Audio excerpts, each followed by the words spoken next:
আসসালামু আলাইকুম। কেমন আছেন সবাই? আশা করি সবাই অনেক ভালো আছেন। চলে আসলাম নতুন আরেকটি গল্প নিয়ে। আজকের গল্পটি লিখেছেন আকাশ মাহমুদ, সম্পাদনার দায়িত্বে আছেন জীবন ভাই, আর কণ্ঠে আছে আমি ইফতি। তো চলুন গল্প শুরু করা যাক। সকালে রেডি হয়ে কলেজ যাব এমন সময় বাবা এসে বলল, আকাশ তুমি তাড়াতাড়ি রেডি হয়ে নাও, এখনই তোমার নানুর বাসায় যাব।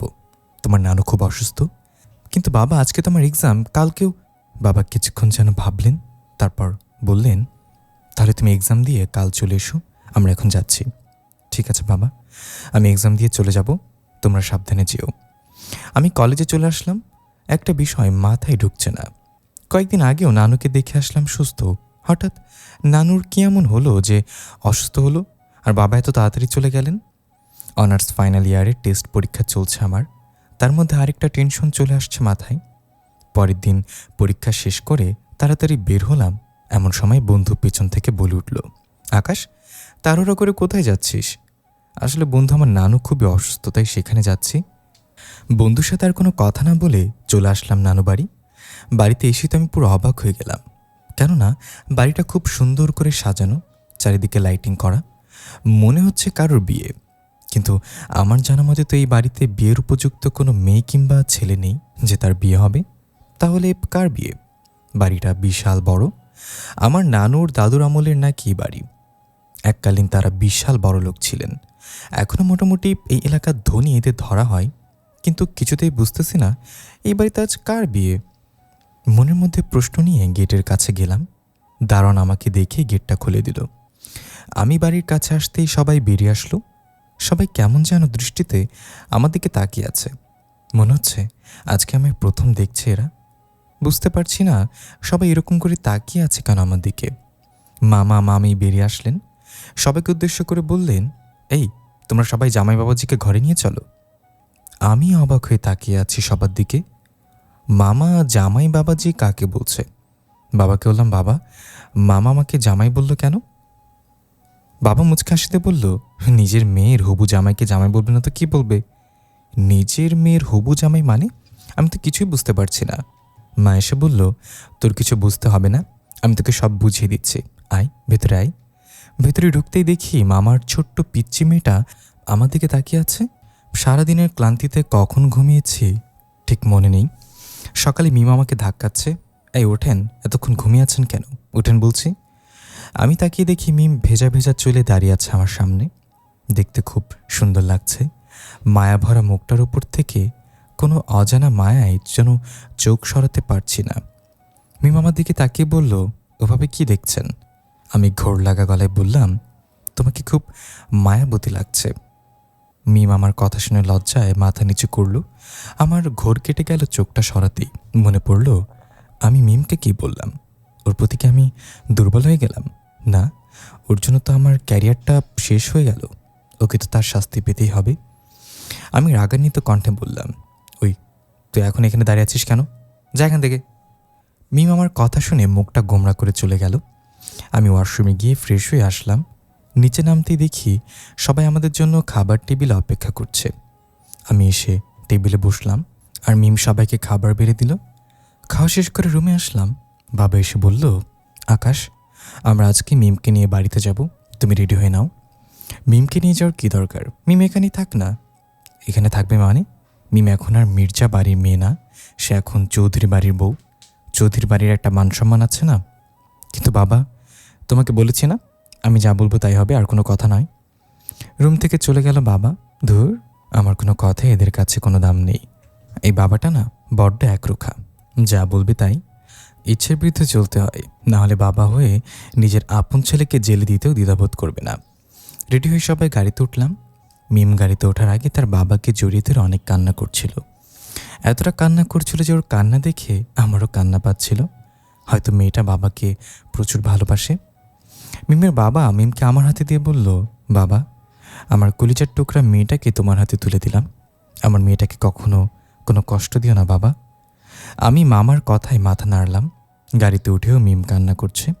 হয়তো ভাবছে আমি ওকে সান্ত্বনা দিব, বুকে জড়িয়ে নিব, বলবো এভাবে কান্না করছে কেন, আমরা তো আর এই পৃথিবী ছেড়ে যাচ্ছি না, কয়েকদিন পরে এসেই ঘুরে যাব তোমাদের বাড়িতে।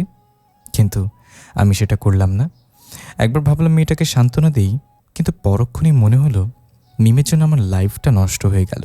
ওকে সান্ত্বনা দেওয়ার কোনো প্রশ্নই ওঠে না। বাড়িতে চলে আসলাম। গাড়ি থেকে নেমে চলে এসেছি এমন সময় বাবা ডাক দিলেন, আকাশ। জি বাবা, এদিকে এসো। আমি বাবার কাছে গেলাম। একাই রুমে যাচ্ছ? মিমকে নিয়ে যাবে রুমে? আমি বাবার দিকে তাকিয়ে বললাম, কেন? ওর পা দুটোতে হেঁটে যাবে। বাবার আগে চোখে তাকিয়ে বলল, দেখতে পাচ্ছ না মেয়েটা কান্নায় ভেঙে পড়েছে, তারপরও নাকি মাথা ব্যথা করছে ওর। এ অবস্থাও ভাবে কীভাবে হেঁটে যাবে? তাহলে কি এখন ওকে আমার কোলে নিয়ে যেতে হবে? তাই করতে হবে। কোলে করে রুমে নিয়ে যাও। বাব হুম, কোনো কথা চলবে না। বাধ্য হয়ে কোলে নিলাম মিমকে। মিম আমার দিকে তাকিয়ে একটা চুপ টিপ মারল। মুখ টিপে হাসছে মিম। মিমকে কোলে করে নিয়ে ঘরে আসলাম।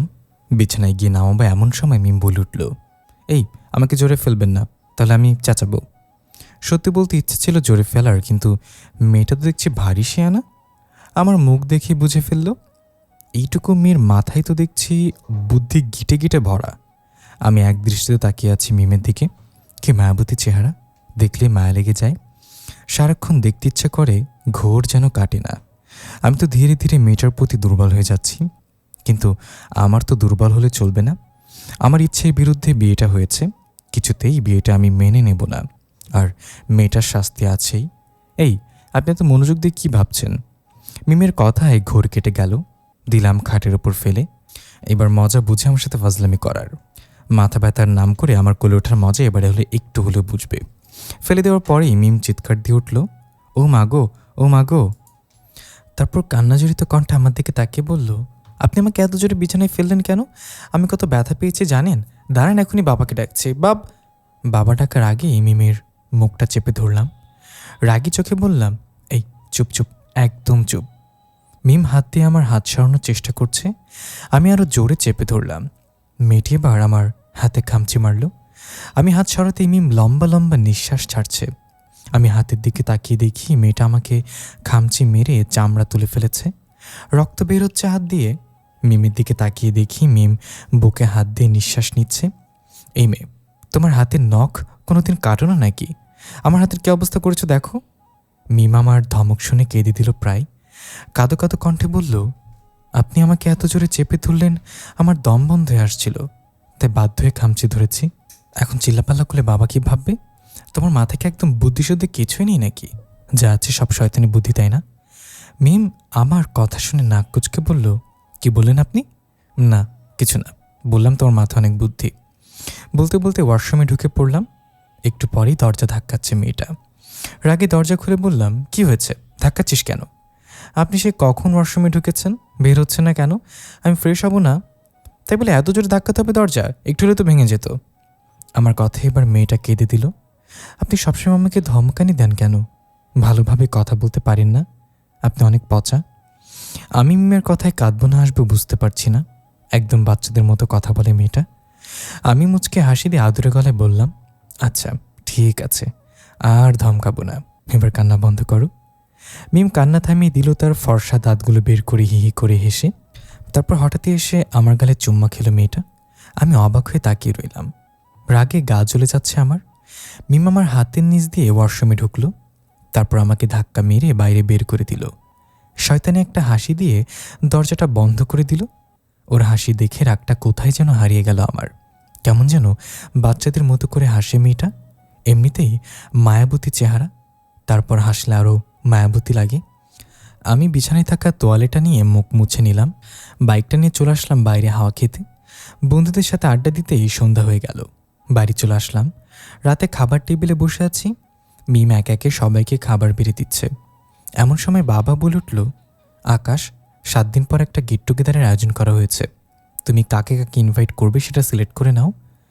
বাবার কথা শুনে চোখ কপালে উঠে গেল। কিন্তু বাবা, এটা করার কি দরকার?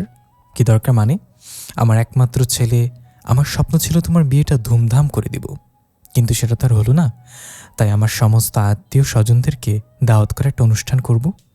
অনুষ্ঠান না করলে হয় না বাবা, এমনিতে আমার পড়াশোনা হচ্ছে না, তারপর এত ঝামেলায় পড়াশোনার গাঁটটা মারা যাবে। আমি কোনো কথা শুনতে চাই না। তুমি যাকে যাকে ইনভাইট করবে তার একটা লিস্ট কালকের মধ্যে আমাকে দিবে, ব্যাস, আর কোনো কথা না। চুপচাপ খেয়ে রুমে আসলাম। বাবা যা বলেছে তাই হবে। তার কথার কোনো নড়চড় নাই, তাই হাজার রিকোয়েস্ট করেও কোনো লাভ হবে না। ভেবেছিলাম আমার বিয়ের ব্যাপারটা আমার ফ্যামিলি ছাড়া কেউ জানবে না। মিমকে শারীরিক ও মানসিক অত্যাচার করে ওকে ডিভোর্স দেওয়ার জন্য বাধ্য করব। কিন্তু সবাই যদি বিয়ের ব্যাপারটা জেনে যায়, তারপর যদি আমাদের ডিভোর্স হয়, তাহলে সবাই আমার উপর আঙ্গুল তুলবে, বলবে আমার কোনো সমস্যা আছে। চিন্তায় মাথা ঘুরছে আমার। হাতে একটা বই নিয়ে বসে আছি। মিম এসে রুমের দরজাটা আটকিয়ে দিল। আমি বললাম, তুই দরজা আটকালি কেন? এই মা, দরজা খোলা রেখে ঘুমাবো নাকি? আমি দরজা খুলেই ঘুমাই। মা এসে বাইরে থেকে দরজা আটকে দেয়। আজ আর আম্মু বাইরে থেকে দরজা আটকাবে না। আম্মু বলল দরজা আটকিয়ে ঘুমাতে। আমি তোর সাথে এক রুমে থাকতে পারবো না। কেন? কি সমস্যা? আমি তো আপনার বউ। তোর কোনোদিন বউ হিসেবে মানতে পারবো না আমি। তুই এখনও তো পিচ্ছি। কি বললেন? আমি পিচ্ছি? তুই পিচ্ছি?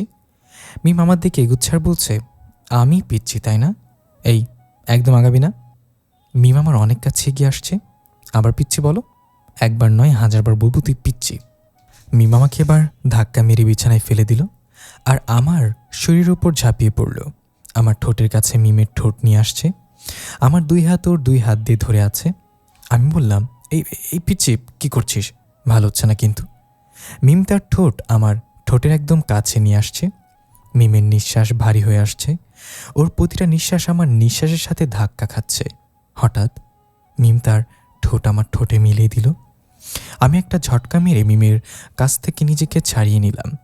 রাগে রক কাঁপছে আমার। কষে একটা চড় মারতে ইচ্ছে করছে। তোকে কতবার বলেছি আমি তোকে স্ত্রী হিসেবে মানতে পারবো না, তারপরও কেন তুই গায়েপুরী স্ত্রীর অধিকার চাস? স্ত্রী হিসেবে যখন মানতে পারবে না, তাহলে বিয়ে কেন করেছেন? আমি ইচ্ছে করে করিনি, আমাকে জোর করে করানো হয়েছে। কিসের পুরুষ আপনি যে কেউ ইচ্ছের বিরুদ্ধে আপনাকে বিয়ে দিয়ে দেয়? এই শোন, পুরুষত্ব নিয়ে কথা বলবি না। আমি বাবাকে অনেক সম্মান করি, আবার ভয়ও পাই। মিম হেসে দিল। আপনি এত ভীতু? আপনার বাবাকে এত ভয় পান? এখন তো বাবার চেয়ে বেশি তোকে ভয় লাগছে। তুই কখন কি করে বসিস তার ঠিক নেই। মিম আবারও হেসে দিল। ভয় পেতে হবে না, আপনি যখন চান না আমি আর জোর করব না। সত্যি বলছিস? একটা কথা বলবো? আমি বিছানায় বসে পড়লাম। বলো। আপনি কি আমার কাছ থেকে ডিভোর্স চাচ্ছেন? আমি ভ্রুকুচকে তাকালাম মিমের দিকে। মিম কথাটা সিরিয়াসলি বলেছে? ওর চেহারা দেখে তো সেটাই মনে হচ্ছে। এ তো মেঘনা চাইতেই বৃষ্টি। মিম আবারও বলে উঠল, ডিভোর্স চান তাহলে বলতে পারেন, আমি মাইন্ড করব না। তুই কি আমাকে সত্যি ডিভোর্স দিবি? সত্যি বলতে মন থেকে কখনো এটা চাইবো না, কিন্তু আপনি তো আমাকে মানতে পারছেন না। তাহলে ডিভোর্স দিয়ে দে আমাকে। আমার কথা শুনে মিমের মুখটা মলিন হয়ে গেল। বুকে যেন তার উথাল ঢেউ বইতে শুরু করলো। মাথাটা নিচু করে বলল, ঠিক আছে, আমি আপনাকে ডিভোর্স দিতে রাজি, আপনি ব্যবস্থা করেন। আমার মনটা খুশিতে ভরে উঠল। মিমের থুত্তি নিচে হাত দিয়ে নাড়িয়ে বললাম, তুই অনেক সুন্দর রে মাতাবতী, আর মনটাও ভালো। মিম আমার কথায় মাথা নিচু করল। একটা কথা বলবো, রাখবেন? কি কথা?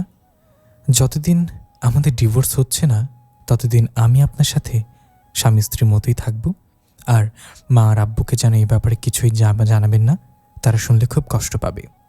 আমি চাই না তারা কষ্ট পাক। তাদের চোখে আমাকে স্ত্রীর চোখে দেখবেন প্লিজ, এইটুকু চাই আপনার কাছে। কখনো আপনাকে বিরক্ত করব না, প্রমিস। হাত জোর করে কেঁদে দিল মিম।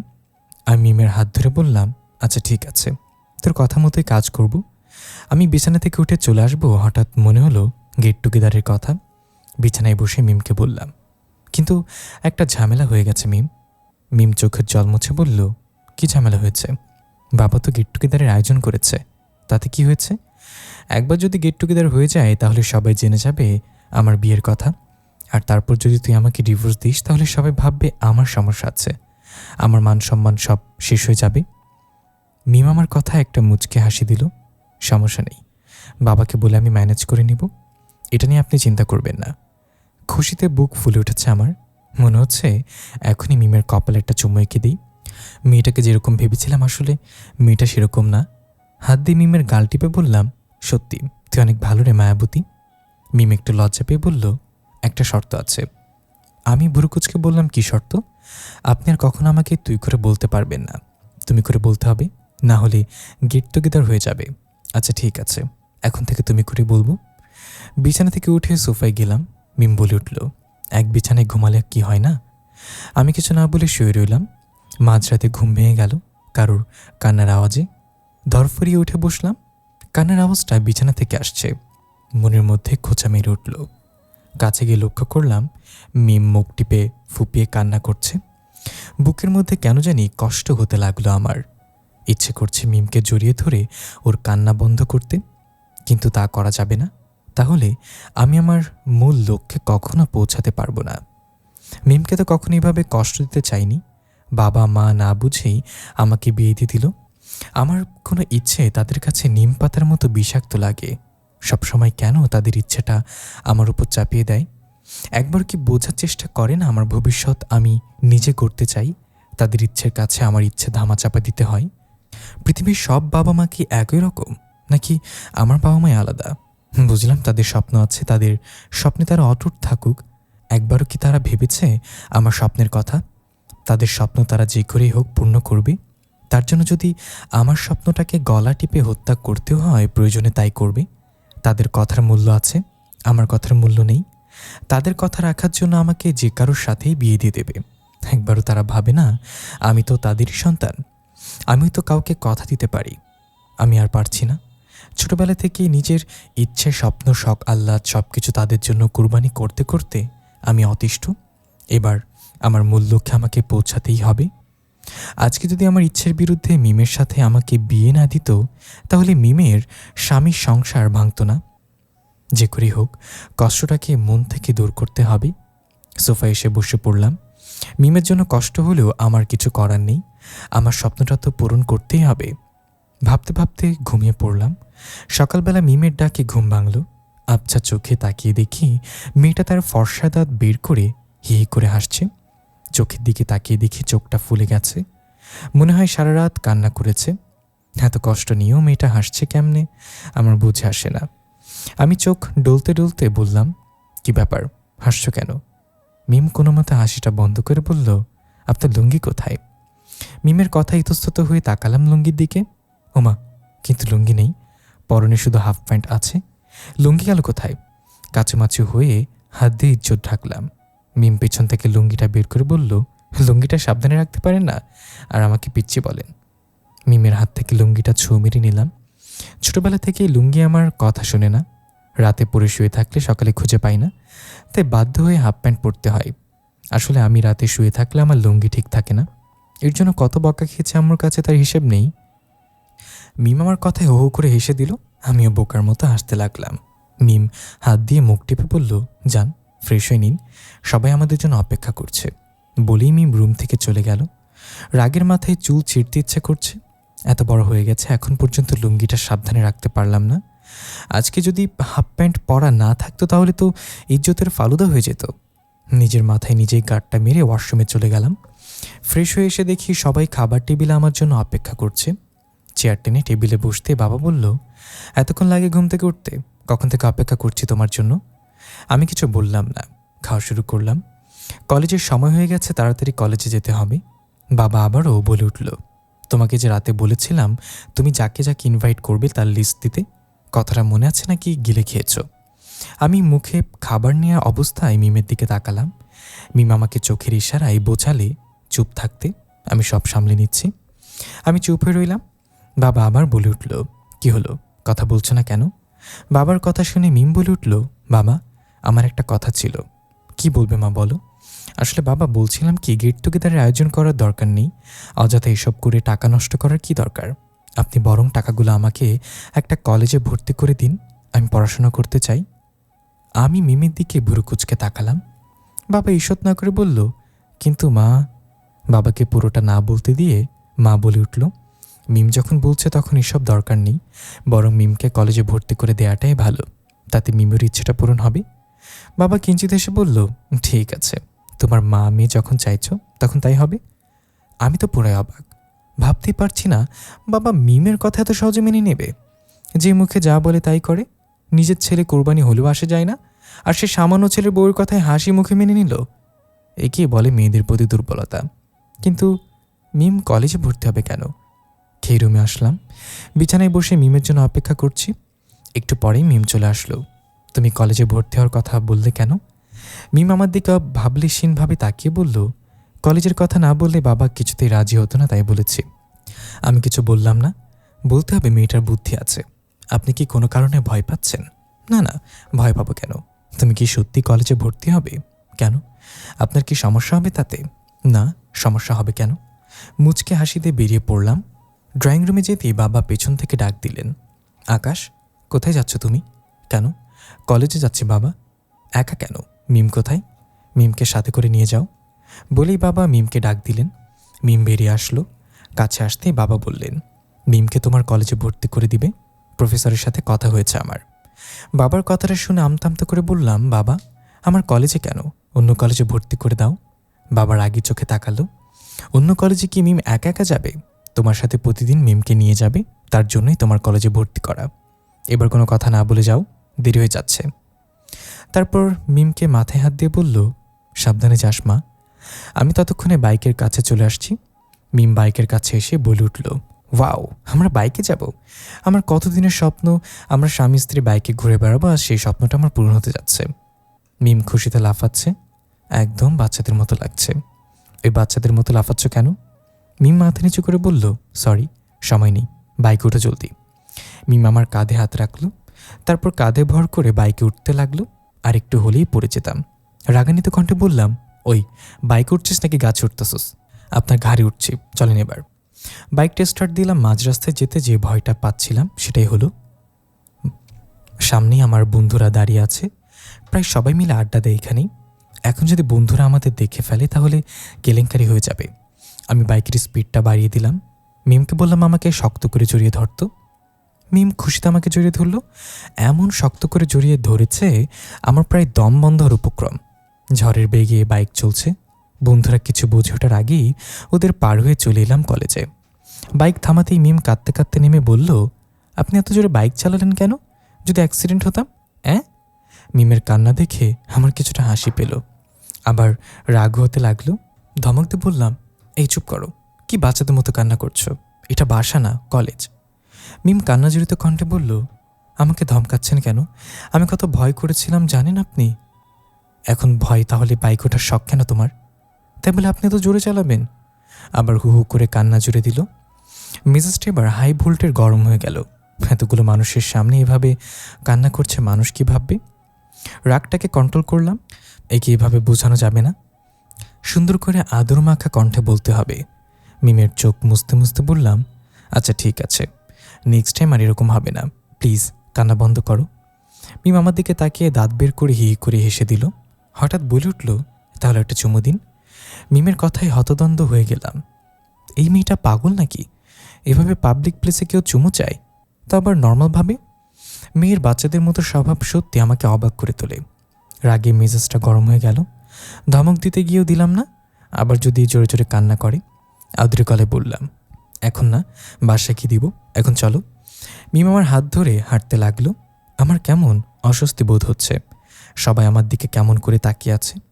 আমি দ্রুত পা চালালাম। প্রফেসরের রুমে গিয়ে মিমের ভর্তির ব্যবস্থা করলাম। প্রায় ঘন্টা দুয়েক সময় লাগলো। অনেকেই আজ ভর্তি হতে এসেছে। মিমকে ক্লাসরুমে দিয়ে আমি বাইরে আসলাম। হঠাৎ পেছন থেকে কে যেন আমার কাঁধে হাত রাখলো। ঘুরে তাকাতেই দেখি বন্ধু হৃদয় আমার দিকে অবাক দৃষ্টিতে তাকিয়ে আছে। আমি মুখে হাসি নিয়ে বললাম, ও হৃদয়, কেমন আছিস বন্ধু? হৃদয় আমাকে অবাক করে দিয়ে বলে উঠল, মেয়েটাকে? আমি আমতামতা করে বললাম, কোন মেয়ের, কার কথা বলছিস তুই? পেছন থেকে কেউ একজন বলে উঠল, একটু আগে বাইকে উড়াল দিলি আর এত তাড়াতাড়ি ভুলে গেলি? চেয়ে দেখলাম পেছনে রাফি, তার সাথে সিয়ামও আছে। আমি এবার বুঝে গেলাম আমি ধরা পড়ে গেছি। তবু তাদের কাছে সত্যটাকে লুকাতে হবে। আমি নর্মাল হয়ে বললাম, ও, তোরা মিমের কথা বলছিস? আমার মামাতো বোন, এই কলেজে ভর্তি করে দিলাম। কিন্তু তোর নানুর বাড়ি তো অনেক দূরে, এত দূর ভর্তি হলো কেন? মিম এখন থেকে আমাদের বাসায় থাকবে। কথা বলতেছি বন্ধুদের সাথে, এমন সময় মিম চলে আসলো। আমি একটু এগিয়ে গেলাম। মনে মনে ভয় হতে লাগলো, কেন জানি মেয়েটা কি থেকে কি বলে ফেলে। কাছে গিয়ে বললাম, এত তাড়াতাড়ি বের হয়ে এলে কেন? আজকের মতো ক্লাস শেষ, ঠিক আছে, বাসায় চলো। বন্ধুদের কাছে এসে মিমকে পরিচয় করে দিলাম। মিম, এর হলো আমার প্রাণের বন্ধু, আর এ হলো মিম, আমার মামাতো বোন। মিম আমার কথায় চোখ গরম করে তাকালো আমার দিকে। আমি ওকে ইশারায় বোঝালাম কথা না বলতে। মিম চুপ করে দাঁড়িয়ে রইল। মনে হচ্ছে এখনই চোখ দিয়ে পানি পড়বে। আমি বন্ধুদের উদ্দেশ্য করে বললাম, আজকে চাই বন্ধু, কালকে কথা হবে। একটু দূরে এসে মিমকে বললাম, সরি, আসলে বন্ধুদের ব্যাপারটা জানাতে চাচ্ছি না, প্লিজ কিছু মনে করো না। আমি হাঁটতে লাগলাম, মিম পেছনে দাঁড়িয়ে রইল। বাইকের কাছে এসে বাইকে উঠলাম। মিমকে দাঁড়িয়ে থাকতে দেখে বললাম, ওখানে দাঁড়িয়ে থাকবি নাকি বাসায় যাবি? আমার মুখে তুই শুনে মিমের চোখটা লাল হয়ে গেল। মনে হচ্ছে একটু পরেই বৃষ্টি ঝরবে। হাঁটতে হাঁটতে বাইকের কাছে আসলো। আমি বাইকটা স্টার্ট দিলাম। আমার কাঁধে হাত না রেখে বাইকে ওঠার চেষ্টা করছে, কিন্তু উঠতেই পারছে না। অবশেষে আমার কাঁধে হাত রেখে উঠল। আসার সময় মিম গা ঘেঁষে বসেছিল। মিম এখন আমার শরীরটা যেন টাস করতেই ইচ্ছে করছে না তার। নিজের অনিচ্ছায় আমার কাঁধে হাত রেখে বসে আছে। আমি বাইক ধীরে ধীরে চালাচ্ছি। মিম কোনো কথা বলছে না। মিম রাগ করছে। কোনো জবাব নেই মিমের। আবার বললাম, কি হলো, কথা বলছো না যে? এবারও কোনো কথা বলল না মিম। আমি আর কোনো কথা বললাম না। হয়তো রাগ করেছে, আর না হয় অভিমান, তাতে আমার কি? ও রাগ অভিমানে আমার কি যায় আসে? কিন্তু কেন জানি আমার ভেতরটায় ইঞ্চি ইঞ্চি ব্যথা হচ্ছে। তবে কি আমি মিমকে ভালোবেসে ফেললাম? ওর জন্য আমার কষ্ট হবে কেন? না কি সব ভাবছি আমি? নিজের মাথায় নিজেই টোকা মারলাম। বাড়িতে চলে এসেছি। মিম বাইক থেকে নেমেই হনহন করে চলে গেল। আমি বাইকটায় তালা মেরে চাবিটা হাতের আঙ্গুলে ঘোরাতে ঘোরাতে ভেতরে ঢুকলাম। মা আমার দিকে এগিয়ে এসে চোখ রাঙিয়ে বললেন, কি রে আকাশ, মিমের কি হয়েছে? তুই কি ওকে কি বকেছিস? ওর মন মরা কেন? মার এতগুলো প্রশ্ন একসাথে শুনে বিরক্ত লেগে গেল। মা একসাথে এত প্রশ্ন করলে কোনটার উত্তর দিব? আর ওর মন খারাপ সেটা কি আমি জানি? তুই জানিস না তো কে জানে? ও তোর সাথে কলেজে গেল, আমি জানি না। আর কথা বাড়ালাম না, চলে আসলাম উপরে। ঘরে এসে দেখি মিম রুমে নেই। বাথরুমের দরজাটা বন্ধ। মনে হয় বাথরুমে গেছে। আমি জামা চেঞ্জ করে নিলাম। অনেকক্ষণ হয়ে গেল মিম দরজা খুলছে না। আমি এবার দরজায় টোকা দিলাম, ডাক দিলাম মিমকে, কিন্তু মিমের কোনো সাড়া শব্দ নেই। কয়েকবার ডাকার পরেও কোনো সাড়া পেলাম না মিমের। এবার আমার চিন্তা হতে লাগলো, মিম কি রাগের বশে কিছু করে ফেললো? না, আমার জানা মতে মিম এরকম মস্তিষ্কের মানুষ নয়। তবুও ভয় হতে লাগলো। জোরে জোরে ধাক্কা দিলাম দরজায়, তারপরও কোনো সাড়া নেই। ভয়টা আরও বেড়ে গেল। জোরে ধাক্কাতে লাগলাম। মিম এবার দরজা খুলে মুখটা বের করে হি হি করে হাসি দিল। আমি যেন স্বস্তির নিঃশ্বাস ফেললাম। রাগ হতে লাগলো মিমের প্রতি। মনে হচ্ছে এখনই থাপ্পড় মেরে দাঁত ফেলে দেই। এমনিতেই মন খারাপ। মা আমাকে প্রশ্ন করার পর প্রশ্ন করেই যাচ্ছে, আর এখন যদি থাপ্পড় মারি তাহলে তো খারাপ অবস্থা হবে আমার। তাই নিজেকে কন্ট্রোল করলাম। তোকে কখন থেকে ডাকছি, সাড়া দিচ্ছিস না কেন? আমি দেখতে চাইছিলাম আপনি আমার জন্য কতটা উতলা হন।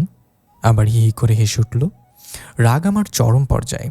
মিম থেমে আবার বলল, আপনি আমার পরে যাচ্ছেন মিস্টার আকাশ, আশা করি সেটা প্রকাশ করার সময় বেশি দিন নেই। বলেই মুখের ওপর দরজা বন্ধ করে দিল। আমি রাগের চেয়ে এখন ভাবতে লাগলাম, মেয়েটা আমায় কি বলল? আমি কি সত্যি মিমের প্রেমে পড়ে যাচ্ছি? তা কি করে হয়? মিম সাড়া দিচ্ছিল না তাই একটু উতলা হয়ে গিয়েছিলাম। মনে হচ্ছিল মিম আত্মহত্যা করার চেষ্টা করছে। তাতেই কি প্রমাণিত হয় আমি মিমের প্রতি প্রেমে পড়ে যাচ্ছি? মিমের জায়গায় অন্য কেউ হলে আমি সেম কাজটা করতাম।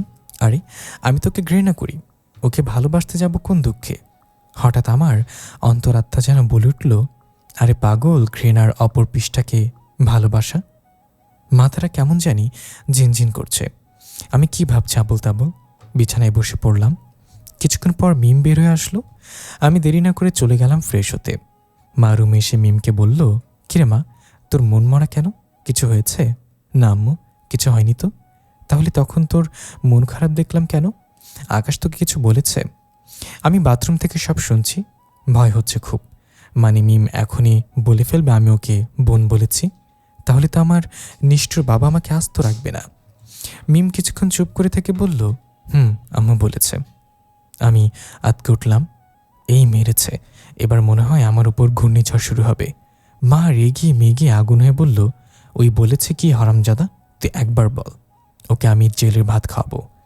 বল মা, কি বলেছে তোকে? এদিকে আমার হার্টবিটটা যেন ধুকপুকুনি করে গেছে। মনে হচ্ছে বাকিটা জীবন আমার জেলেই কাটাতে হবে। কান পেতে মিমের কথা শুনতে লাগলাম। মিম একটা হাসি দিয়ে বলল, মা, এইটা স্বামী স্ত্রী বিষয়, তোমাকে বলা যাবে না। মা ভ্যাবাচেকা খেয়ে গেল। আমিও অবাক। জোরে একটা নিঃশ্বাস নিলাম। বুকের হাত রেখে হাফ ছাড়লাম। যাক বাবা, মনে হয় এই যাত্রায় বেঁচে গেছি। কিন্তু মিম যে বলল এটা স্বামী স্ত্রী বিষয়, সেটা তো বুঝলাম না, কি বলতে চাচ্ছে মিম? আমি আবার কান দিলাম ওদের কথায়। মানে কি বলছিস তুই? মানে তোমার ছেলে কোনো খারাপ কিছু বলেনি, ভালো কিছু বলেছে, আর সেটা তোমাকে বলা যাবে না। মা কিছুটা অবাক হয়ে হনহন করে চলে গেল। আমি ফ্রেশ হতে লাগলাম, মিমের কথা ভাবতে লাগলাম। মিমকে কি এমন বলেছে এটা মাকে বলা যাবে না? আমি তো তেমন কিছু মিমকে বলেছি বলে মনে পড়ছে না। ফ্রেশ হয়ে বের হলাম, দেখি মিম আয়নার সামনে দাঁড়িয়ে চুল আঁচড়াচ্ছে। ঘন কালো কেশগুলো বেশ লম্বা। আমি মুগ্ধ হয়ে মিমের চুলের দিকে তাকিয়ে আছি। কি যেন অদ্ভুত ঘ্রাণ আমার নাকে আসছে। ঘ্রাণে আমি মাতাল হয়ে যাচ্ছি। ঘ্রাণটা অনুসরণ করে মিমের দিকে এগিয়ে যাচ্ছি। হঠাৎ মিম ঘুরে তাকাতেই থেমে গেলাম। অপ্রস্তুত হয়ে মুখে একটা হাসি দিলাম। কি করতে যাচ্ছিলাম ভেবে নিজের মাথায় টোকা মারলাম। মিমের দিকে তাকিয়ে দেখি মিম আমার দিকে এক দৃষ্টিতে তাকিয়ে আছে। তখন স্বামী স্ত্রী কি বিষয় নিয়ে যেন মার সাথে কথা বলছিলে। আমার কথাই মিম চোখ সরিয়ে নিল।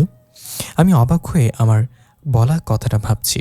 সবসময় বোকার মতো কথা বলছি কেন আমি? মিম হয়তো আমাকে বাঁচানোর জন্য কথাটা বলেছে, আর আমি সেটা সিরিয়াসলি নিলাম। মিম এবার কনফার্ম ভাববে আমি ওর প্রেমে পড়ে গেছি। কথাটা বলেই যেন আমি বোকা হয়ে দাঁড়িয়ে রইলাম। হঠাৎ মিম আমার দিকে এগিয়ে আসতে লাগলো। আমি পেছন হাঁটতে লাগলাম। এক সময় পিঠটা দেয়ালে ঠেকে গেল। মিম আমার কাছে এসে কানের কাছে ফিসফিস করে বলল, ভয় পাচ্ছেন? হয়তো ভাবছেন আমি আপনাকে চুমু খাবো। আমি মাথা ঝাঁকিয়ে উত্তর দিলাম। মিম আমার হাত শক্ত করে ধরল। আমি আপনাকে চুমু দেব না, বরং আপনি আমাকে চুমু দিবেন। কথাটা বলেই মিম লজ্জায় মাথা নিচু করল। আমি অবাক হয়ে গেলাম। কি বলে মেয়েটা? আমি নাকি ওকে চুমু খাবো? পাগল হয়ে গেছে নাকি? আমি তোমাকে চুমু খাবো কেন? মিম হাতটা ছেড়ে জোরালো কণ্ঠে বলল, আমি পাগল হইনি, পাগল হচ্ছেন আপনি। 1 ঘন্টা আগের কথা এত তাড়াতাড়ি ভুলে গেলেন? কি কথা? কলেজে বলেছিলেন বাসায় গিয়ে চুমু দিবেন, এখন কিস করেন আমাকে। কি? আমি কখনই তা করতে পারবো না। তাহলে তখন বলেছিলেন কেন? দেখুন, ভালোই ভালোই কিস করেন, না হলে আমি কিন্তু আব্বুকে সব বলে দেব। তুমি আব্বুকে কি বলবে? বলবো আপনি আমাকে সবার সামনে বোন বলে পরিচয় করে দিয়েছেন। এটা কিন্তু ঠিক হচ্ছে না। আমাকে তুমি ব্ল্যাকমেল করছো। সে যাই বলুন আপনি, এখন আপাতত কাজটা করুন। মিমের কথায় ল্যাম্পপোস্টের মতো দাঁড়িয়ে রইলাম। তখন বাঁচতে গিয়ে ফেসে গেছি, কোনো উপায়ও দেখছি না। এখন যদি আব্বুকে সব বলে দেয় তাহলে? উফ, ভাবতে পারছি না। এই মেয়ে তো ভারী ডেঞ্জারাস, এর থেকে সবসময় দূরে থাকতে হবে। কি হলো, চুমো খাবেন নাকি আব্বুকে বলবো? বাধ্য হয়ে চুমোটা খেয়ে ফেললাম। চুমো খাওয়ার সময় মিমের শরীরটা বিদ্যুতের মতো কেঁপে উঠল। সমস্ত শরীরে যেন শিরোহীন বয়ে যাচ্ছে আমার। তাড়াতাড়ি করে ছেড়ে দিলাম মিমকে। রাতে খাবার শেষ করে ঘুমিয়ে পড়লাম। পরের দিন কলেজ শেষে মিমকে নিয়ে উকিলের কাছে চলে গেলাম। উকিল আমাদের বলল 1 মাস পর আমাদের ডিভোর্স পেপার হাতে পেয়ে যাব। চলে আসলাম বাড়িতে। এই 1 মাস মিমের সাথে থাকা ইম্পসিবল, কিন্তু বিকল্প কোনো রাস্তাও নেই। ইচ্ছে না থাকলেও থাকতে হবে, কিন্তু এই মেয়েটার কাছ থেকে সবসময় দূরে থাকতে হবে। আমাদের ডিভোর্সের ব্যাপারে বাবা মা কিছুই জানে না। বিকেলবেলা মিমের বাবা আসলো আমাদের বাড়িতে। মিম তার বাবাকে দেখেই দৌড়ে গেল কান্না করতে করতে। বাবার বুকে ঝাঁপিয়ে পড়ল। মনে হয় মেয়েটা তার বাবাকে খুব বেশি ভালোবাসে। মিমের বাবা মিমকে খুব বুকে জড়িয়ে নিল। চোখের পানি মুছতে মুছতে আদর মাখা কণ্ঠে বলল, সোনা মামুনি, কাঁদে না, এভাবে বোকার মতো কেউ কাঁদে? মিমের কান্না থেমে গেল। মিমের কপালে আলতো করে চুমু খেলো মিমের বাবা। বাবা বলে উঠল, আরে বিআই মশাই, কেমন আছেন? এই তো ভালো আছি, আপনারা কেমন আছেন? ভালো আছি। বাবা আমার দিকে তাকিয়ে ইশারে বলল শ্বশুরকে সালাম করতে। আমি বাবার কথা মতো সালাম করলাম। তা জামাই বাবাজি, কেমন আছো? আমি মুখে কিঞ্চিত হাসি টেনে বললাম, জি ভালো আছি। আর কিছু বললাম না। মিম তার বাবাকে নিয়ে উপরে চলে গেল। রাতে খাবার টেবিলে সবাই কথা বলছিলাম। আমি আগামীকালই চলে যাব, আমার অফিসে কাজ আছে, জরুরি যেতে হবে। মিমের বাবার কথা শুনে বাবা বলে উঠল, তাই বলে কালকে যেতে হবে? সাথে মিম মামুনিকেও নিয়ে যাব। আমি তাড়াতাড়ি খাওয়া শেষ করে রুমে চলে এলাম। ভালোই হলো মিম কয়েকদিন ওদের বাড়িতে থেকে আসুক, তাহলে মেয়েটার থেকে দূরেও থাকা হবে, আর আমি একটু শান্তিতে ঘুমোতে পারবো। পরের দিন সকালবেলা খাওয়া শেষ করে বাইরে যাবে এমন সময় বাবা বলল, আকাশ, কোথায় যাচ্ছ? একটু বাইরে যাচ্ছি। এখন বাইরে যাওয়া যাবে না, একটু পরেই তুমি আর মিমের বাবার সাথে তোমার নানু বাড়ি যাবে, মানে তোমার শ্বশুর বাড়ি। আমি কেন যাব? একাই যাক, কয়েকদিন ওখানে থেকে আসুক। আমি বরং কয়েকদিন পর গিয়ে ওকে নিয়ে আসবো। আমার কথা শুনে মিমের মুখ ফ্যাকাশে হয়ে গেল। মিমের বাবা বলে উঠল, মিম একা যাবে কেন বাবা? তুমি আমাদের সাথে চলো, বিয়ের পর দুজনে তো যেতে হয়, এটাই তো নিয়ম। কিন্তু মামা, আমার তো কলেজ। পুরোটা বলতে পারলাম না, তার আগে বাবা ধমক দিয়ে বলে উঠল, বেয়াদব ছেলে, শ্বশুরকে কেউ মামা বলে? উনি এখন থেকে তোমার শ্বশুর, বাবা বলে সম্বোধন করবে। ওকে বকছো কেন? ছেলেটা ছোটবেলা থেকে মামা বলে ডেকে এসেছে, এখন শ্বশুর বলতে একটু তো সময় লাগবেই। আর ও যখন যেতে চাচ্ছে না তখন জোর করার দরকার নেই, বরং কয়েকদিন পরেই যাবে। শ্বশুর আব্বার কথা শুনে মনে হচ্ছিল এখনই শ্বশুরকে জড়িয়ে ধরে গালে কয়েকটা চুমু খাই, কিন্তু এরকম করা যাবে না। খুশিতে আমার নাচতে ইচ্ছে করলো। এমন সময় আমার নিষ্ঠুর বাবার গলা শুনে আবার কাঁদতে ইচ্ছে হলো। বাবা কড়া গলায় বলে উঠল, এখন এখানে দাঁড়িয়ে আছো কেন? যাও, রেডি হয়ে নাও, ওদের সাথে তোমাকেও যেতে হবে। রাগে ফুসফুস করে চলে আসলাম রুমে। আসার সময় মিমির মুখটা দেখলাম হাসিতে চকচক করছে। রেডি হয়ে বেরিয়ে আসলাম, হাসি খুশি ভাবেই রাখলাম মুখটা। শ্বশুরবাড়ি যখন যাবই তখন মুখ গোমরা করাটা কি মানায়? গাড়ির কাছে গিয়ে লাগেজগুলো গাড়িতে উঠালাম। বাবা আর শ্বশুর বেরিয়ে এলো, কিন্তু মিমকে দেখতে পেলাম না। একটু পরে আম্মু মিমকে নিয়ে আসলো। এর মধ্যে মিমকে শাড়ি পরিয়ে দিছে আম্মু। অসম্ভব সুন্দর লাগছে, এমনিতেই মিম দেখতে সুন্দর, তারপর নীল শাড়িতে যেন নীল পরি লাগছে। শাড়িতে মেয়েদের এত সুন্দর লাগে জানা ছিল না। আমি এক দৃষ্টিতে তাকিয়ে আছি মিমের দিকে, মিমও আমার দিকে তাকিয়ে আছে। হঠাৎ শ্বশুরমশাই বলে উঠল, বাবা, মিমকে নিয়ে গাড়িতে ওঠো। চোখটা সরিয়ে নিলাম, মার দিকে তাকাতে দেখি ফ্যালফ্যাল করে তাকিয়ে আছে আমার দিকে। গাড়িতে উঠে পড়লাম। মিম আমার পাশে আর মিমের বাবা সামনে। ড্রাইভার গাড়ি চালাচ্ছেন, আর আমি মনে মনে ভাবছি জীবনের প্রথম শ্বশুরবাড়ি যাচ্ছি। যদিও এর আগে কতবার গিয়েছি তার হিসেব নেই, কিন্তু তখন তো ছিল নানু বাড়ি, আর এখন হচ্ছে শ্বশুরবাড়ি। শুনেছি শ্বশুরবাড়ি নাকি অনেক আদর যত্ন করা হয়। ভাবতে কেমন যেন ফিলিংস হচ্ছে আমার। হঠাৎ মিমের কথায় ভাবনার জগৎ থেকে বেরিয়ে এলাম। আজকে আপনি একটু সাজুগুজু করেছেন কেন? নর্মালি আসতে পারলেন না? অবাক হয়ে তাকালাম মিমের দিকে। মেয়েটা বলে কি, জীবনের প্রথম শ্বশুরবাড়ি যাচ্ছি, সাজুগুজু করবো না তো কি করব? ভুরকুচকে বললাম, কেন, তাতে কি হয়েছে? আমাকে কি দেখতে খারাপ দেখাচ্ছে? এখন আপনাকে দেখে যে কেউ প্রেমে পড়ে যাবে, খুব সুন্দর লাগছে। তাহলে আগের কথাটা বললে কেন? আপনি জানেন না, আমার কয়েকটা বজ্জাত বান্ধবী আছে, স্মার্ট ছেলে দেখলেই তার সাথে ঘষাঘষি শুরু করে দেয়। আর আপনি যেভাবে সেজেছেন ওরা শকুনের মতো তাকিয়ে থাকবে আপনার দিকে। মেয়েটা তো ভারী হিংসুটে, তবে এটা আমার কাজে লাগাতে হবে। ওর বান্ধবীদের সাথে বেশি কথা বলতে হবে, তারপর দেখবে আর জ্বলবে লুচির মতো ফুলবে। এই, আপনি এত কি ভাবছেন? মিমের কথায় নড়ে চড়ে বসলাম। কই কিছু না, খবরদার আপনি একটু ওদের সাথে কথা বলবেন না। কাদের সাথে? আমার বজ্জাত বান্ধবীদের সাথে। তাদের বাসা কোথায়? আমার বাসা আশেপাশেই। আমি চুপ হয়ে রইলাম।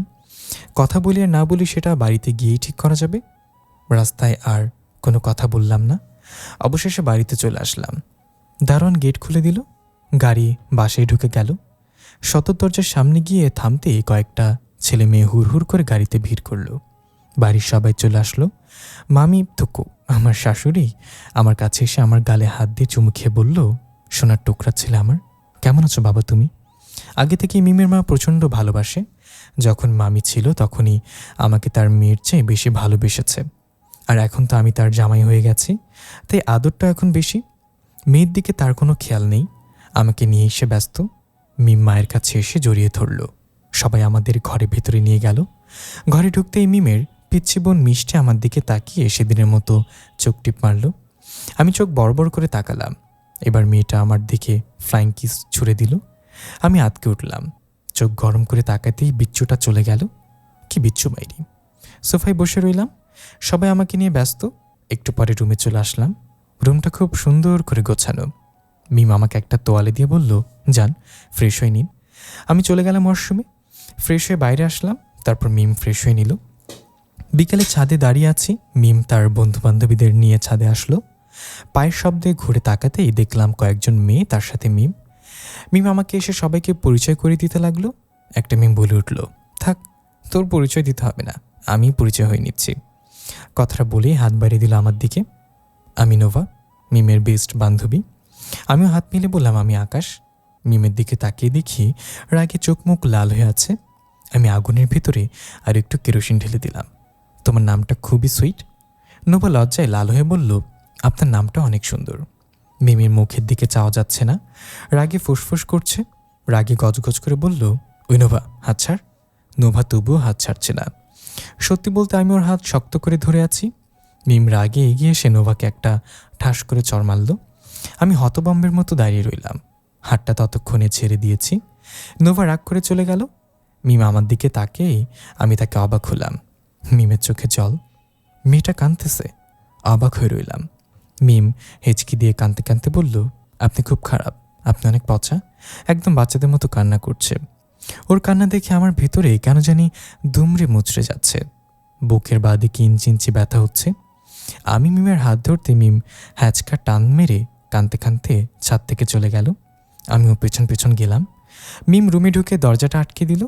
এখন আমি কি করব, কি করা দরকার, কিছুই মাথায় আসছে না আমার। সামান্য একটু হাত ধরে মিম এতটা কষ্ট পাবে আমার জানা ছিল না। আমি হতবম্বের মতো দাঁড়িয়ে রইলাম। কয়েকবার দরজা আঘাত করলাম, কিন্তু কোনো সারা শব্দ নেই। মিম কি বা সত্যি নিজের ক্ষতি করে বসে, আল্লাহ ভালো জানেন। আমার জোরে জোরে দরজার ধাক্কার শব্দ শুনে মিমের মা আর বাবা উপরে চলে আসে। সবাই মিলে ধাক্কা দিলাম দরজায়। দরজাটা ভেঙে ভেতরে ঢুকতেই আমি আটকে উঠলাম। মিম জ্ঞান হারিয়ে পড়ে আছে, আর তার হাতের কাটা জায়গা থেকে রক্ত বের হচ্ছে। রক্তে পুরো ফ্লোর ভিজে গেছে। মিমের মা একটা চিৎকার দিয়ে মিমের কাছে চলে এলো। আমি মিমকে কোলে নিয়ে বাইরে বের হলাম। বুকের ভেতর অঝোর ধরায় বৃষ্টি হচ্ছে। কোলে নিয়ে যাওয়ার সময় মিমের মুখের দিকে তাকিয়ে থাকলাম। মায়াবতী মুখটা কালো হয়ে গেছে, হাত দিয়ে এখনও রক্ত বের হচ্ছে। মিমকে নিয়ে গাড়িতে উঠলাম। মিমের মাথা আমার কোলে। আমি এক দৃষ্টিতে তাকিয়ে আছি মিমের দিকে। আমার চোখ দিয়ে পানি পড়ছে। নিজেকে খুব বড় অপরাধী মনে হচ্ছে। হাসপাতালে পৌঁছে গেলাম। আমার চোখ দিয়ে পানি পড়ছে। আমি নিজেকে খুব বড় অপরাধী মনে করছি। আমি ইমার্জেন্সিতে নিয়ে গেল মিমকে। আমি হতবাগের মতো তাকিয়ে থাকলাম। বুকের ভেতর খুব কষ্ট হচ্ছে। আমি কি মিমকে ভালোবেসে ফেললাম? প্রশ্নটা মনের ভেতর উকি দিচ্ছে। মিমের মা আমার বুকে মুখ লুকিয়ে কান্না করছে। মিমের বাবা ছোটাছুটি করছে। দিক বেদিক খেয়াল নেই তার। কিছুক্ষণ পর ডাক্তার ইমার্জেন্সি থেকে বেরিয়ে আসলো। ডাক্তারকে বললাম, ডাক্তার, মিমের কি অবস্থা? তেমন কিছু হয়নি, প্রচুর রক্তক্ষরণ হয়েছে, তাই জ্ঞান হারিয়ে ফেলেছে। একটু পরেই জ্ঞান ফিরে আসবে। আপনি একটু পর দেখা করতে পারবেন। ধন্যবাদ ডক্টর, ইটস ওকে। আপনি একটু আমার সাথে আসুন। আমি ডাক্তারের সাথে গেলাম। ডাক্তার কিছু ওষুধ লিখে দিয়ে বলল এগুলো নিয়ে আসতে। আমি চলে গেলাম ওষুধ আনতে। এসে দেখি মিমের জ্ঞান ফিরে গেছে। আমি রুমে ঢুকে মিমের পাশে বসলাম। মিমের বাবা আর মা বাইরে চলে গেল। মিম আমাকে দেখিয়ে মুখটা ঘুরিয়ে নিল। হয়তো আমাকে দেখার ইচ্ছে হচ্ছে না আর। মিমের হাত ধরে বললাম, আমাকে মাফ করে দিও মিম। আমি জানতাম না নোভার হাত ধরলে তুমি এতটা কষ্ট পাবে। মিম হাতটা ছাড়িয়ে নিয়ে বলল, আমার কথা বলতে ইচ্ছে করছে না। আমি চুপ হয়ে বসে রইলাম। কেন জানি বড় বেশি কষ্ট হচ্ছে। কিছুক্ষণ পর মিম বলল, একটা কথা বলবো, রাখবেন? আমি আনন্দিত হয়ে বললাম, হ্যাঁ অবশ্যই, বলো কি কথা। আপনি আজকে বাড়িতে চলে যাবেন। আমার সাথে আর কোনোদিন দেখা করবেন না। আর পারলে ডিভোর্স পেপারটা পাঠিয়ে দিন, আমি তাতে সাইন করে দেব। নিমিষে আমার আনন্দিত চোখটা বিলীন হয়ে গেল দুঃখ চাদরে। কিছু বলার শক্তি নেই আমার। আমি তো তাই চেয়েছিলাম যে মিম আমার থেকে দূরে থাক। তাহলে মিমের কথায় আমার কষ্ট হচ্ছে কেন? আমার চাওয়া তো পূরণ হয়ে গেল, তাহলে কেন কষ্ট হচ্ছে আমার? প্রশ্নগুলোর উত্তর আমার জানা নেই। কিছুক্ষণ বসে থেকে উঠে আসলাম বাইরে। দরজার এপাশে আসতেই ভিতর থেকে কান্নার আওয়াজ শুনতে পেলাম। মিম কাঁদছে আর আমার বুকটায় হাহাকার শুরু হয়ে গেছে। বাইরে এসে মিমের বাবা মাকে বললাম, বাবা, আমাকে বাড়ি যেতে হবে। কলেজের প্রিন্সিপাল ফোন করেছে, বলে এখনই যেতে। ঠিক আছে যাও, কিন্তু তোমার বাবা যেন মিমের বিষয়টা জানতে না পারে। ঠিক আছে বাবা। মাকে উদ্দেশ্য করে বললাম, সমস্যা নেই মা, মিম ঠিক হয়ে যাবে। ওই ওষুধগুলো ওকে নিয়মিত খাওয়াবেন আর কান্না করবেন না। মিমকে আজই বাড়ি নিয়ে যাবেন। কথাগুলো এক নিঃশ্বাসে বলে চলে আসলাম। মিমদের বাড়ি এসে ব্যাগটা নিয়ে বাইরে এসে দাঁড়িয়ে আছি গাড়ির জন্য। এমন সময় কেউ পেছন থেকে আকাশ বলে ডাক দিল। ঘুরে তাকাতে দেখলাম মাঝ বয়সী এক মহিলা দাঁড়িয়ে আছে। আমার দিকে ইশারা করে তার কাছে যেতে বলল। আমি কাছে চলে গেলাম। মহিলাটা বলে উঠল, কেমন আছো মিস্টার আকাশ? আমি একটু অবাক হলাম। মহিলাটা আমার নাম জানলো কি করে? আপনি আমার নাম জানলেন কি করে? মহিলাটা একটু হেসে বলল, তুমি মিমের বর, আর তোমার নাম আমি জানবো না কেমনে হয়? মিম আপনার কি হয়? মহিলাটা কিঞ্চিত ভ্রু কুঁচকাল। মিম আমার রক্তের কেউ নয়, তবে ওর সাথে আমার সম্পর্ক রক্তের চেয়েও গভীর। ওর সব কথা আমাকে বলে, বিশেষ করে তোমার কথা। আমি আরেকটু অবাক হলাম। আমার কথা মানে? মিম তো তোমাকে সেই ছোটবেলা থেকেই ভালোবাসে। আমার কাছে আসলেই সবসময় তোমার কথা বলতো। তোমার একটা ফটো ছিল তার কাছে, সবসময় তার বুকে জড়িয়ে রাখতো। তোমার সাথে যেদিন বিয়ে হবে সেদিন মিমকে যে যত খুশি দেখেছে, এর আগে কখনো আমি ওকে এত খুশি হতে দেখিনি।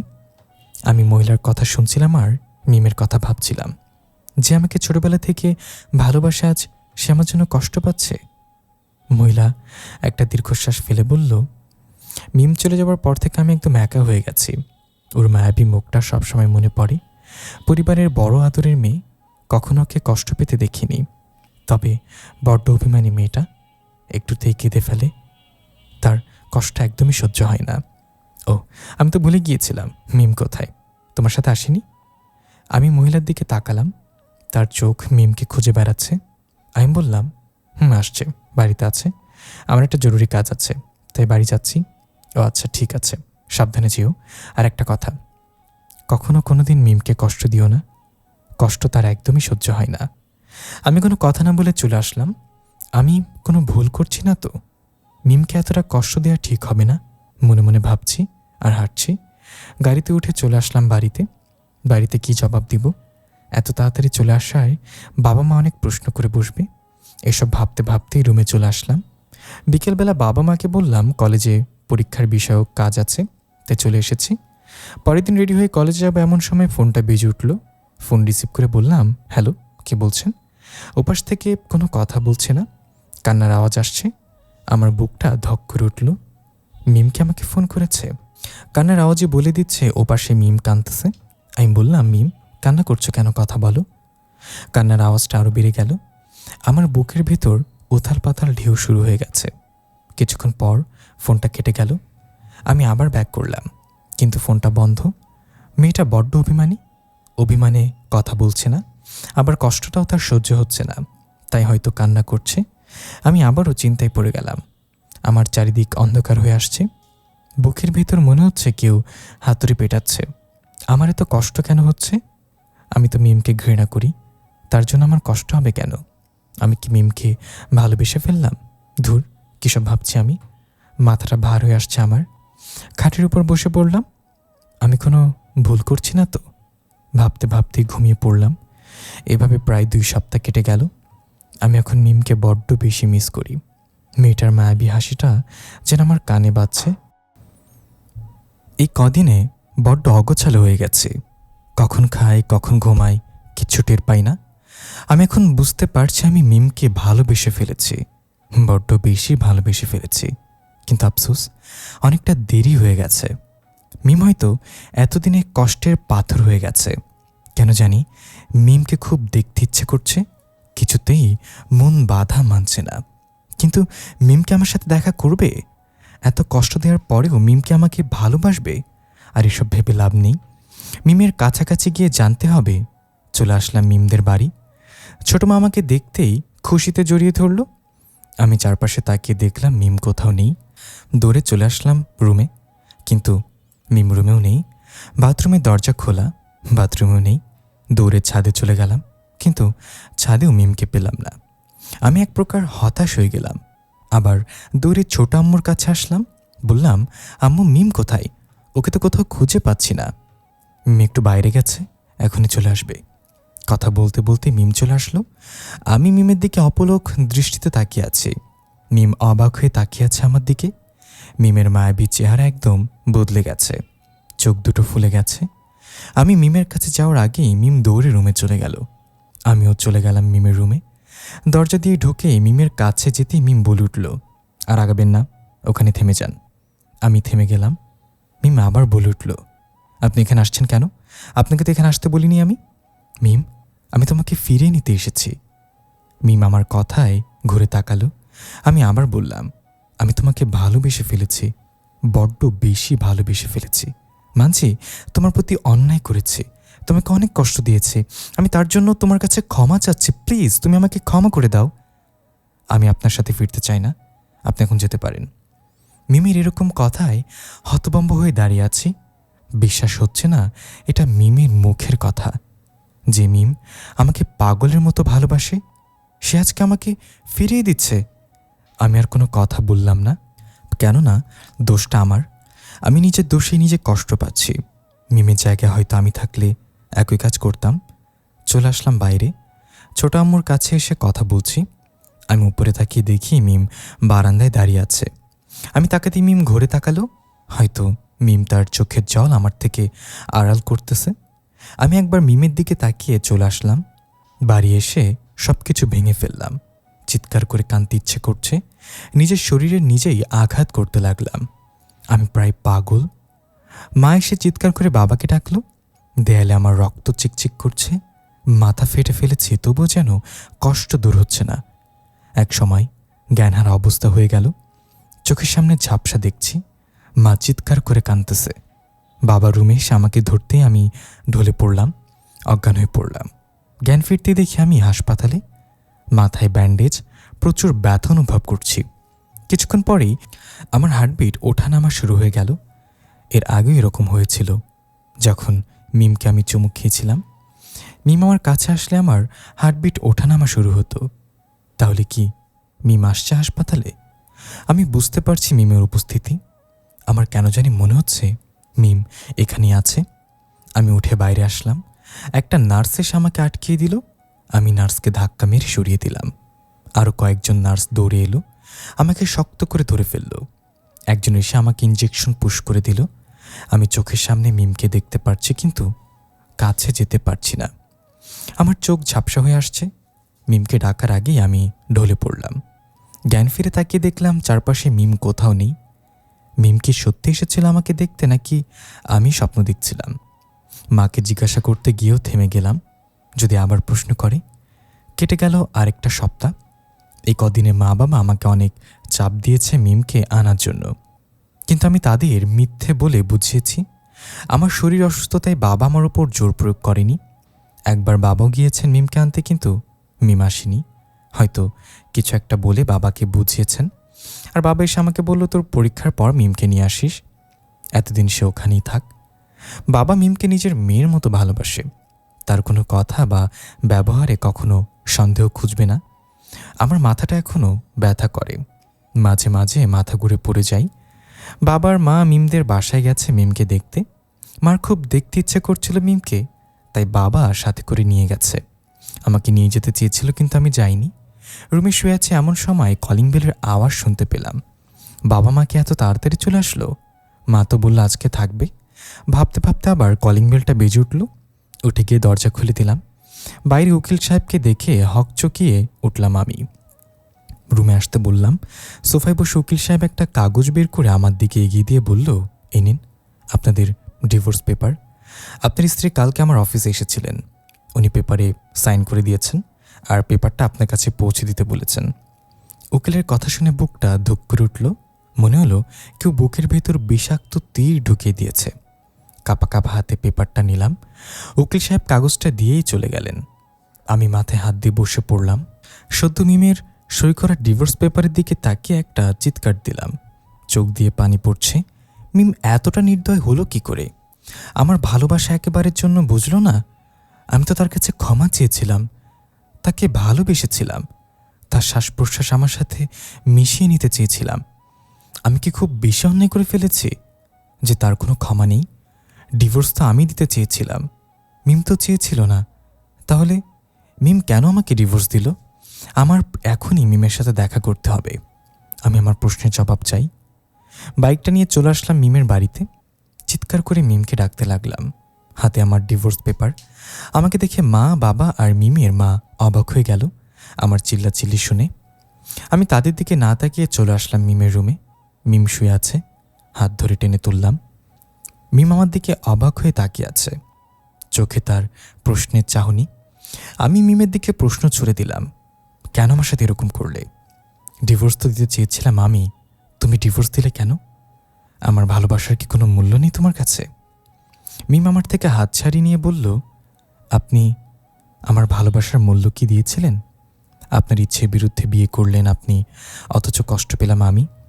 তিলে তিলে গড়ে তোলা ভালোবাসার ঘরটাকে আপনি ঝড় তুলে দিয়েছিলেন, আর আজকে তো ভেঙে যাওয়ার আমাকে দোষারোপ করছেন। সেদিন যদি আপনার ইচ্ছার বিরুদ্ধে আমাকে বিয়ে না করতেন, তাহলে আজকের এই দিনটা হয়তো দেখতে হতো না। আমি মিমের কথায় চুপ হয়ে দাঁড়িয়ে আছি। মিম ঠিকই বলেছে, ঝড়টা তো আমি তুলেছিলাম, আর আজ নিজের ঝড়ে নিজেই দিশাহারা হয়ে যাচ্ছি। মিম আবার বলে উঠল, আমি ডিভোর্স পেপারে সই করে দিয়েছি, আশা করি আপনিও সই করে দিবেন। আমাদের মধ্যকার সম্পর্ক শেষ। আমি এখন শুধু আপনাকে ঘৃণা করি, ভালোবাসা আমার থেকে আশা করবেন না। মিমের কথায় আমারও জেদ উঠে গেল। যদি মিম নিজের জেদে আমাকে ডিভোর্স দিতে পারে, তাহলে আমিও আমার ভালোবাসা আদায় করে নেব। আমি মিমের হাত ধরে দরজার কাছে যেতেই দেখলাম বাবা মা আর মিমের আম্মু দরজার কাছে দাঁড়িয়ে আছে। এতক্ষণে হয়তো তারা সব কথা জেনে গেছে। আমি মিমকে নিয়ে বাইরে আসলাম। মিম চিল্লাচ্ছে, সেদিকে আমার কোনো খেয়াল নেই। আমি মিমকে নিয়ে সোজা বাইকে উঠলাম। বাইক চলছে ঝড়ের গতিতে। মিম আমাকে একের পর এক প্রশ্ন করে যাচ্ছে আর বকবক করছে, চিল্লাচ্ছে। আমার মাথা গরম হয়ে গেল। বাইক আরও জোরে চালানো শুরু করলাম। হঠাৎ বাইকটা ব্রেক ফেল হয়ে গেল আর একটা চলন্ত কারের সাথে ধাক্কা খেলাম। আমি ছিটকে পড়ে গেলাম রাস্তার ধারে। মাথায় প্রচণ্ড আঘাত লাগলো আমার। আমি ওখানে জ্ঞান হারিয়ে ফেললাম। এখানে টুইস্ট। ইন্সপেক্টর সাহেব লম্বা একটা শ্বাস ফেললেন, তারপর আমার দিকে তাকিয়ে বললেন, তোমার নিজের পায়ে নিজেই কোড়াল মেরেছ, এখন তার কষ্ট পাচ্ছ? ভুল করলে ভুলের মাসুল তো দিতে হবেই। আর চিন্তা করো না, শীঘ্রই তোমার জামিনের ব্যবস্থা করব। এখন খাবারটা খেয়ে নাও। ইন্সপেক্টর সাহেব চলে গেলেন। আমি খাবারের দিকে তাকিয়ে মুচকে একটা হাসি দিলাম। এই খাবার দিতে এসেই একটা বুক ফাটা ছেলের গল্প শুনে গেল ইন্সপেক্টর সাহেব। খাবারটা খেয়ে নিলাম। এই চার দেয়ালের মধ্যে কেন জানি আমার থাকতে খুব ইচ্ছে করছে। ইন্সপেক্টর সাহেবকে বলতে ইচ্ছে করছে, আমার জামিনের কোনো দরকার নেই, আমি এখানেই সারা জীবন থাকতে পারবো। চার দেয়ালের মাঝে জীবন সীমাবদ্ধ। যতই ছোটার জন্য দেয়াল টপকাতে যাই, তবুও যাওয়া যাবে না। ভালোবাসা নামক মরিচিকার পেছনে ছোটার জন্য দেয়াল টপকেও যাওয়া যাবে না। এখানে নেই কোনো বিরহ, নাই কোনো দুঃখ, নাই কোনো কষ্ট, আছে শুধু কিছু বিষণ্ণতার মুহূর্ত। দরজার টোকার আওয়াজ পেয়ে ভাবনার জগৎ থেকে বেরিয়ে এলাম। ইন্সপেক্টর সাহেব দরজার পাশে দাঁড়িয়ে আছে। আমি উঠে তার কাছে গেলাম। আমি দেখতে এলাম তুমি খাবারটা খেয়েছো কিনা, তার সাথে একটা খুশির খবর। কি খুশির খবর? তোমার বাবা এসেছেন, সাথে তোমার জামিন। ওসি সাহেব আসলেই তুমি ছাড়া পেয়ে যাবে। ইন্সপেক্টর চলে যাচ্ছিলেন, আবার কি যেন ভেবে ঘুরে তাকালেন। আর হ্যাঁ, বাইরে গিয়ে আবার যেন পাগলামি করো না, সত্যিকারের ভালোবাসা কখনো হারায় না। আমি আবার একটা মুচকি হাসি দিলাম।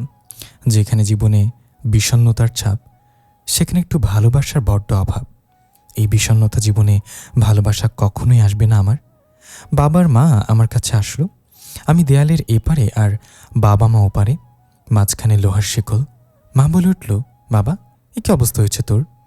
বিষণ্ণতার জীবন এর চেয়ে আর কত ভালো হবে মা? মা মুখ লুকিয়ে কান্না করছে। বাবা বলল, আমাদের জন্য আজ তোর এই অবস্থা। আমার যদি সেদিন তোকে জোর করে বিয়ে না দিতাম, তাহলে হয়তো আজ নিজের ছেলেকে কারাগারে দেখতে হতো না।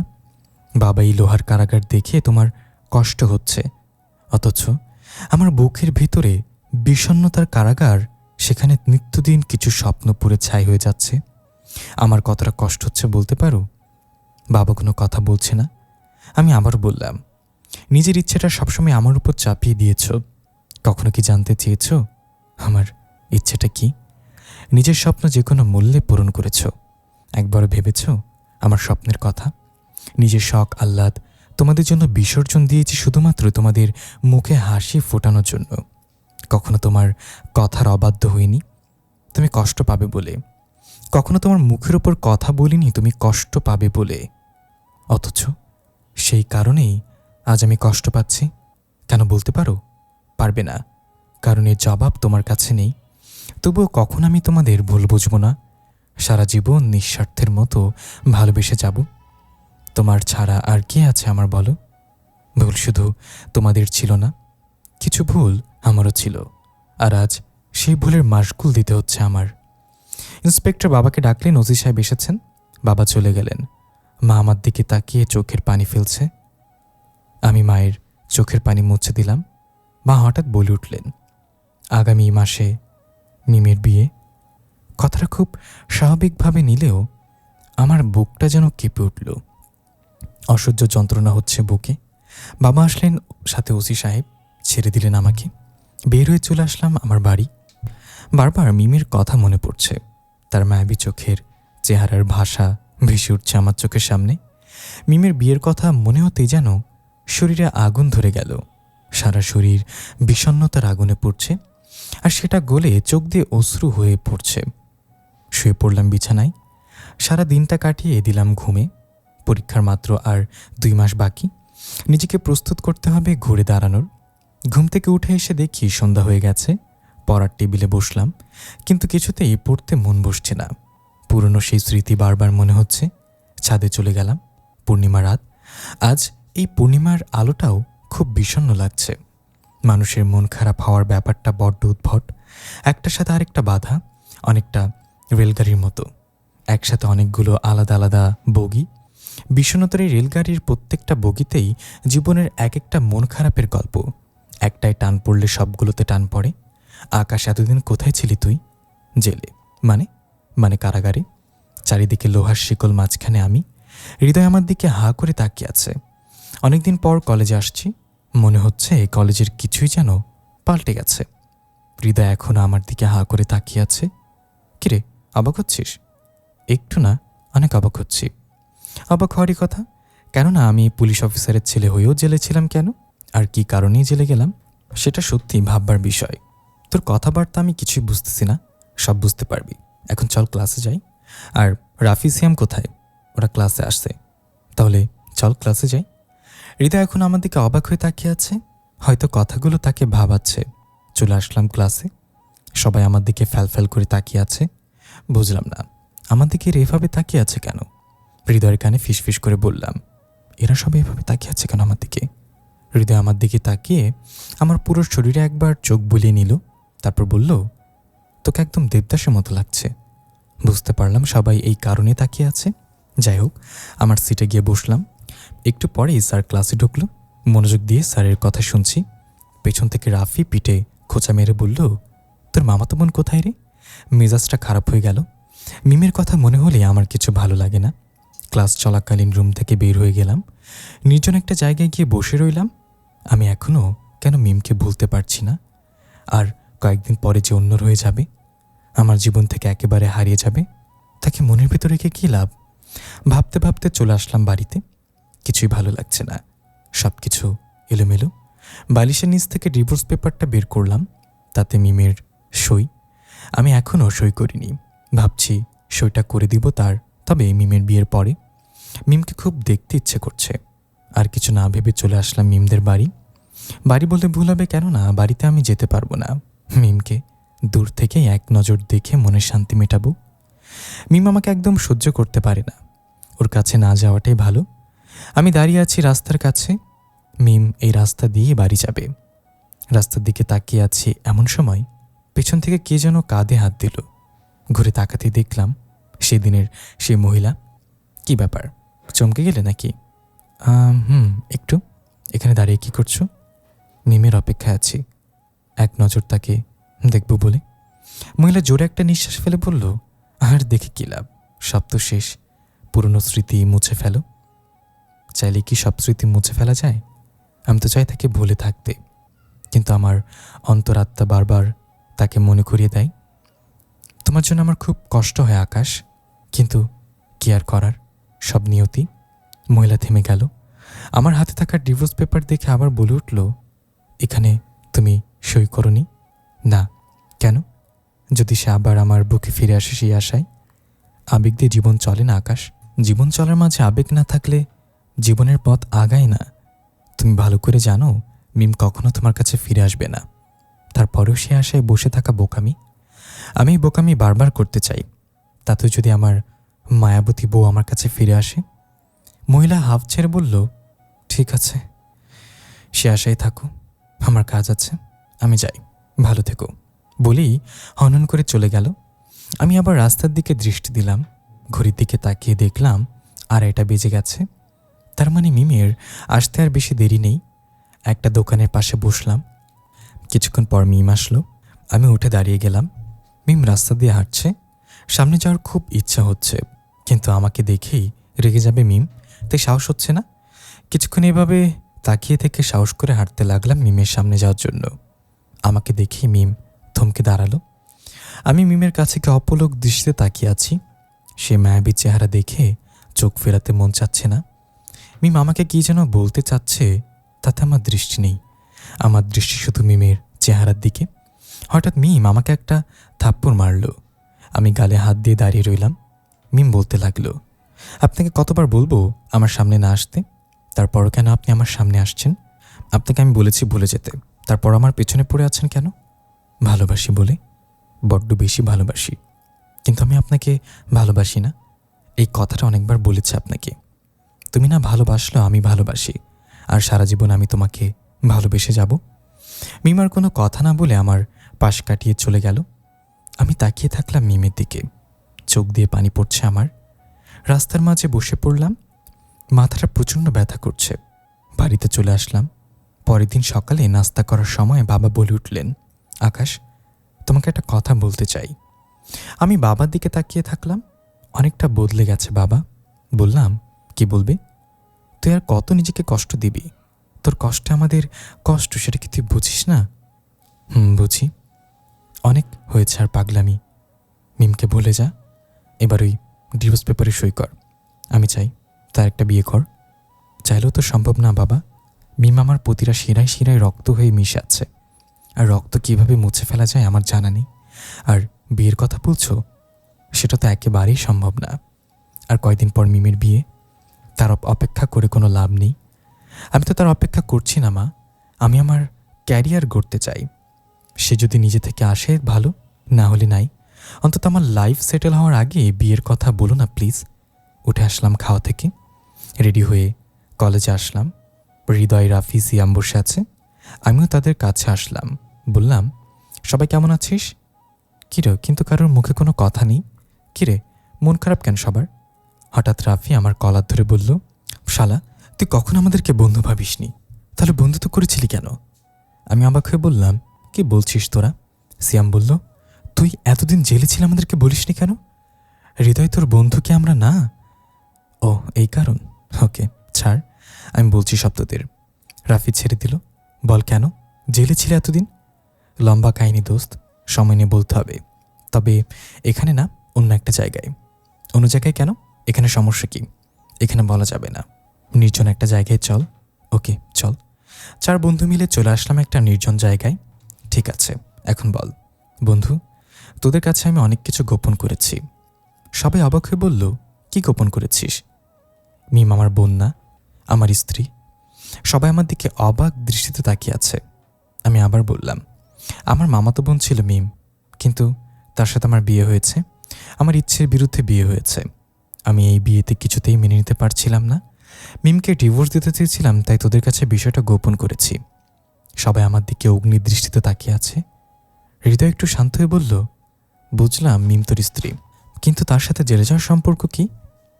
খুব জোরালো সম্পর্ক। মানে? মিমের সাথে আমার ডিভোর্সের ব্যাপারে উকিলের সাথে কথা বলছিলাম। সে বলেছিল কয়েকদিন সময় লাগবে। মিম আমাকে বলেছিল এই কদিন আমার সাথেই স্বামী স্ত্রীর মতো থাকবে। আমি না বলতে পারিনি। তারপর আমি মিমের প্রতি ধীরে ধীরে দুর্বল হয়ে পড়ি। মিমকে ভালোবেসে ফেলি, কিন্তু এর আগে মিমকে অনেক কষ্ট দিয়েছি। এরপর একদিন আমি থেমে গেলাম। রাফি বলে উঠল, তারপর কি হলো? তারপর একদিন উকিল সাহেব এসে আমাকে ডিভোর্স পেপার দেয়, আর রাতে মিমের সই। আমি খুব রাগান্বিত হয়ে মিমকে তুলে নিয়ে আসি। মাঝ রাস্তায় আমাদের অ্যাক্সিডেন্ট হয়ে যায়। সে কারণে কি মিমের বাবা তোকে জেলে দিয়েছিল? না। তাহলে জেলে গেলি কিভাবে? কে তোকে জেলে দিল? মিম। মানে? পুরো ঘটনা তো শোন আগে, তারপর প্রশ্ন কর। ওকে, বল। তারপর আমি বলতে লাগলাম, মাঝ রাস্তায় বাইকটা ব্রেক ফেল হয়ে যায়। একটা চলন্ত কারের সাথে ধাক্কা খেয়ে রাস্তার পাশে পড়ে গেলাম। মাথাটা ঝিনঝিন করছে, চোখে সব ঝাপসা দেখছি। ঝাপসা চোখে তাকিয়ে দেখলাম রাস্তার মাঝে মানুষের ভিড় জমে গেছে। আমি জ্ঞান হারিয়ে ফেললাম। যখন জ্ঞান ফিরল তখন থেকে আমি হাসপাতালে, মাথায় ব্যান্ডেজ। আস্তে আস্তে চোখ খুলে চারপাশে দেখলাম কেউ নেই। একটা নার্স দৌড়ে আসলো রুমে। একটু পরে মা আর বাবা চলে আসলো। আকাশ, বাবা, তোর জ্ঞান ফিরেছে? মার কথায় আমার কোনো ভ্রুক্ষেপ নেই।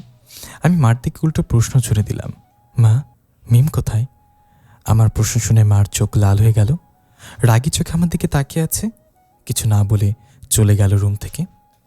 বাবার চোখে মুখে রাগের ছাপ, মনে হলো আমি অসুস্থ না থাকলে বাবা আমার গালে কষি একটা থাপ্পড় মারত। আমি উঠে বাইরে চলে আসলাম। মিমির মা বাবা সহ বাইরে সবাই বসে আছে, সবার চোখে পানি। আমার বুকটা কেমন জানি ধুক ধুক করছে। আমি কাছে গিয়ে ছোট মাকে বললাম, আম্মু, মিম কোথায়? মিমের কি হয়েছে? ছোট আম্মু আমাকে দেখে মুখ ঘুরিয়ে নিল। কান্নাটা তার আরও বেড়ে গেল।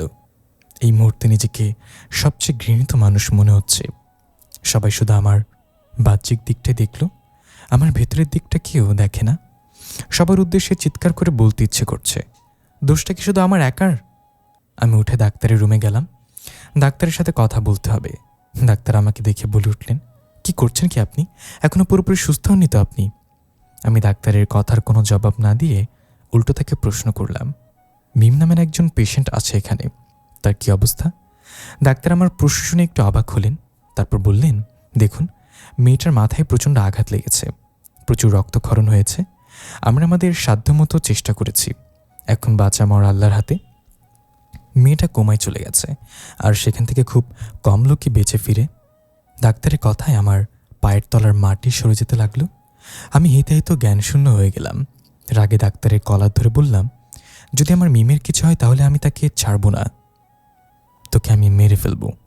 আমি প্রায় পাগল হয়ে গেছি। ডাক্তার আমার থেকে নিজেকে ছাড়ানোর চেষ্টা করছে। হঠাৎ কেউ একজন পেছন থেকে একটা ইঞ্জেকশন পুশ করে দিল। আমি জ্ঞান হারিয়ে ফেললাম। আজ 7 দিন যাবৎ মিম কোমায় চলে গেছে। আমি যেন পাগল হয়ে যাচ্ছি ধীরে ধীরে। মাঝে মাঝে মনে হয় আমি মিমের মতো কোমায় চলে গেলে ভালো হতো। বেঁচে থাকার ইচ্ছেটা দিন দিন মরে যাচ্ছে। মিমের অনুপস্থিতিতে আমি প্রায় পাগল পাড়া। আজ আমার কারণে মিমের অবস্থা। নিজেকে নিজে শেষ করে দিতে মন চাইছে। বারবার মিমের মায়াবী চেহারা ভেসে উঠছে চোখের সামনে, যা আমাকে আরও পাগল করে দিচ্ছে। মা বাবা হাসপাতালে গেছে, বাড়িতে আমি একা। ছাদে চলে গেলাম। বেঁচে থাকার কোনো ইচ্ছে নেই আমার। আজকে এই প্রথম জীবনের দাইন করে দেব। কি হবে এই যন্ত্রণা নিয়ে বেঁচে থেকে? অন্তরাত্মা বারবার মনে করিয়ে দেয় আত্মহত্যা মহাপাপ, কিন্তু এই পাপকে আমার বরণ করতে হবে, না হলে আমার পাপের প্রায়শ্চিত্ত হবে না। ছাদে এসে আত্মহত্যা করার প্রস্তুতি নিতে লাগলাম। লাফ দিব এমন সময় ফোনটা বেজে উঠল। শেষবারের মতো এক বুক আশা নিয়ে ফোনটা বের করলাম। রিসিভ করতেই ফোনের ওপাশ থেকে কেউ একজন বলে উঠল, ভাইয়া, মিমাপুর জ্ঞান ফিরেছে। আমি তখনই হুঁশে ফিরলাম। দৌড় দিলাম হাসপাতালের দিকে। এতক্ষণ আমি কি করতে যাচ্ছিলাম? হয়তো এটাই তো জ্ঞানশূন্য হওয়ার কারণে আমি হুঁশ হারিয়ে ফেলেছিলাম, যার কারণে আমি কি করতে যাচ্ছিলাম তা একবারও মনে হয়নি। ঠিক সময় মতো ফোন না আসলে আমি হয়তো এতক্ষণে পরপারে চলে যেতাম। আল্লাহর কাছে অশেষ শুক্রিয়া জানিয়ে আবার জোরে দৌড় লাগালাম। হাসপাতালে পৌঁছে সোজা মিম যে কেবিনে আছে সেই কেবিনে ঢুকে গেলাম। এখন আমার অবাক হওয়ার পালা। মিম পাগলের মতো ছোটাছুটি করছে, কাউকে চিনতে পারছে না, এমনকি তার বাবা মাকেও না। নিজেই নিজেকে চিনতে পারছে না মিম। সবাই বোঝাচ্ছে কিন্তু মিম সবাইকে সরিয়ে দিচ্ছে। নার্স মিমকে ঘুমের ওষুধ দিয়ে ঘুম পাড়িয়ে দিল। আমি সোজা চলে গেলাম ডাক্তারের কাছে। ডাক্তার সাহেব, মিম কাউকে চিনতে পারছে না কেন? ডাক্তার আমাকে ইশারায় চেয়ারে বসতে বলল। আমি বসে পড়লাম। ডাক্তার বলতে লাগলো, দেখুন মিস্টার আকাশ, মিমের মাথায় প্রচণ্ড আঘাত পাওয়ার কারণে তার ব্রেনটের টিস্যু ড্যামেজ হয়ে গেছে, তার মেমোরি লস হয়ে গেছে। পূর্বের কোনো কিছুই তার মনে নেই। সে স্মৃতির শক্তি হারিয়ে ফেলেছে। ডাক্তারের কথা শুনে আমি থমকে গেলাম। তার মানে মিমের অতীতের সব স্মৃতি তার মন থেকে মুছে গেছে। সে আর কাউকে চিনতে পারবে না। মাথাটা আবারও ঝিমঝিম করছে। ডাক্তারকে বললাম, মিমের স্মৃতিশক্তি কি আর কোনোদিন ফিরে পাবে না? ডাক্তার একটা দীর্ঘশ্বাস ফেলে বলল, আমাদের কাছে তার কোনো চিকিৎসা নেই। চলে আসলাম মিমের কাছে। মিমের ঘুমন্ত চেহারার দিকে তাকিয়ে আছি। চোখে জল চিকচিক করছে। এই বুঝি টুপ করে পড়ে যাবে। মিম আর কোনোদিন আমাকে চিনতে পারবে না। কথাটা মনে হতেই বুকটা হাহাকার করে উঠছে। আমার থেকে অনেক দূরে চলে গেছে মিম। হৃদয় আমার কাঁধে হাত রাখল। আমি চোখের জল মুছে ফেললাম। রাফি বলে উঠল, সবই তো বুঝলাম দোস্ত, কিন্তু তোর জেলে যাওয়ার কি সম্পর্ক এর সাথে? রাফির কথা শুনে আমি আবারও বলতে লাগলাম, কয়েকদিন পর মিম সুস্থ হয়ে গেল। মিমকে তার বাবা মা বাড়িতে নিয়ে গেল। তারপর আমি প্রতিদিন মিমেদের বাড়িতে যেতাম মিমের সাথে কথা বলতে, কিন্তু মিম কারোর সাথে কথা বলতে চায় না। একা একা মন মরা করে বসে থাকে। মিমের মা আমার বুকে মুখ লুকিয়ে কান্না করে। আমি অনেকবার মিমের সাথে কথা বলতে চেয়েছি, কিন্তু মিম আমার সাথে কথা বলবে না। আমি তাকে আমাদের অতীতের সব কথা বললাম, কিন্তু সে আমাকে চিনতে পারল না। আমাদের ডিভোর্স পেপার দেখিয়ে এলাম, তাতেও তার কিছু মনে পড়ল না। বারবার সে বলতে লাগলো, আমি আপনাকে চিনি না, প্লিজ আমার সামনে আর আসবেন না। আমি তবুও বেহায়ের মতো মিমের পিছনে ঘুরঘুর করতাম, ওর সাথে কথা জোর করে কথা বলতাম, কিন্তু মিম আমার সব কথা পাগলের প্রলাপ ভেবে এড়িয়ে যেত। মিম কলেজে ভর্তি হলো, ক্লাস করতে লাগলো প্রতিদিন। আমি প্রতিদিন মিমকে দেখার জন্য ওর সাথে কথা বলার জন্য দাঁড়িয়ে থাকতাম। মাঝ রাস্তায় ওকে থামিয়ে কথা বলতাম, কিন্তু মিম আমাকে বারবার অপমান করত।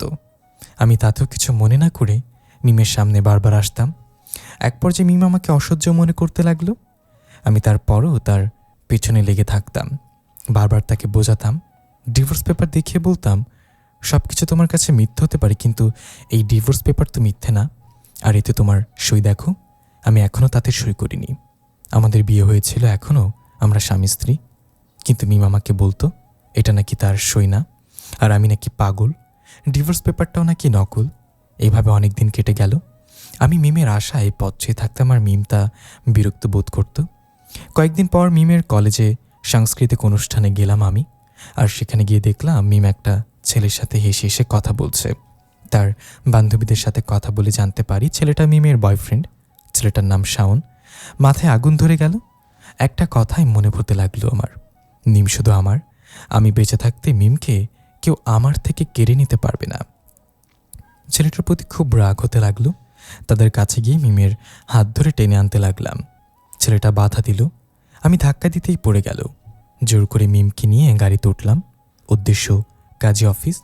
কোনো কিছুর খেয়াল নেই আমার। আমি প্রায় পাগল হয়ে গেছি। আমার হিতাহিত জ্ঞান লোপ পেতে শুরু করেছে।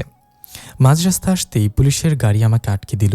মিম পুলিশ অফিসারকে বলল, আঙ্কেল, এই লোকটা আমাকে জোর করে তুলে নিয়ে যাচ্ছিল, আপনি একে জেলে দিন।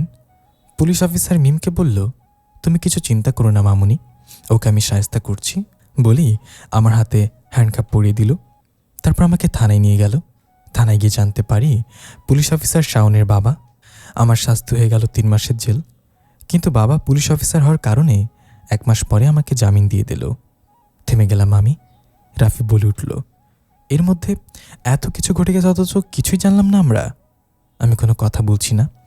সিয়াম আমার কাঁধে হাত রেখে বলল, দোস্ত, মন খারাপ করিস না, একদিন একদিন মিম তোর কাছে অবশ্যই ফিরে আসবেই। তা কখনো সম্ভব না। মিম শাওনকে ভালোবাসে। সামনের মাসে ওদের বিয়ে। মিম চিরদিনের জন্য আমার কাছ থেকে হারিয়ে যাবে। হৃদয় বলল, আমার কি বিয়েটা আটকাতে পারি না? না বন্ধু, আমার সুখের জন্য মিমের সুখ আমি নষ্ট করতে চাই না। আমি ভেবেছিলাম মিম হয়তো তার স্মৃতি ফিরে পাবে, তার জন্যই আমি তার পিছে লেগে থাকতাম। কিন্তু মিমের স্মৃতিশক্তি হয়তো আর ফিরবে না। তাহলে এখন কি করবি? আমি বুক ভরা একটা নিঃশ্বাস নিয়ে বললাম, আমার ক্যারিয়ার গড়ব, অতীতকে মন থেকে মুছে ফেলে সামনে অগ্রসর হব। যদিও মন থেকে কখনো আমি মিমকে বলতে পারবো না। সিয়াম বলল, এই ডিভোর্স পেপারটা সই করে দে, মিমের তো বিয়ে হয়ে যাচ্ছে, এটা রেখে আল্লাহ কী লাভ? ডিভোর্স পেপারে তাকিয়ে বললাম, মিমের বিয়ে না হওয়া পর্যন্ত আমি এতে সই করব না। ডিভোর্স পেপারের দিকে তাকিয়ে দাঁড়িয়ে আছি। কেউ কোনো কথা বলছে না, সবাই চুপ হয়ে আছে।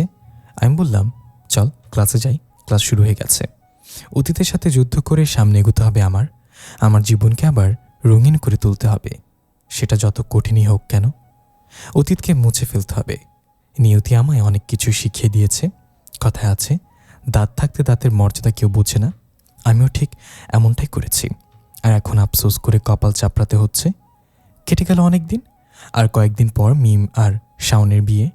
আমার সব আশা আকাঙ্ক্ষা শেষ। আমাদেরকে ইনভাইট করা হয়েছে মিমের বিয়েতে।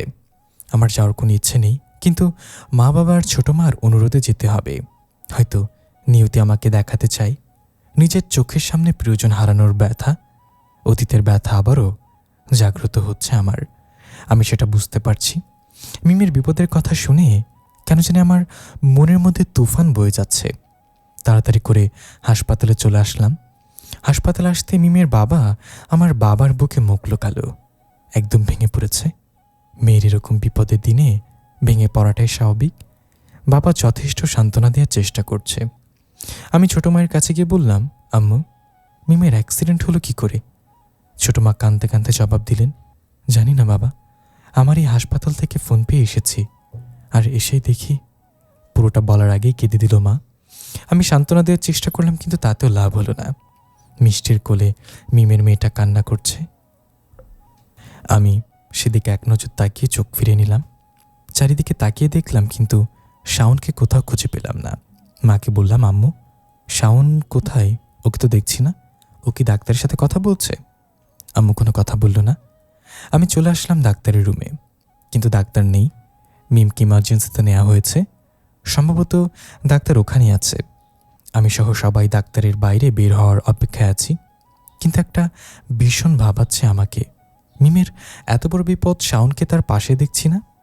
কিছুক্ষণ পর ডাক্তার বের হলো রুম থেকে।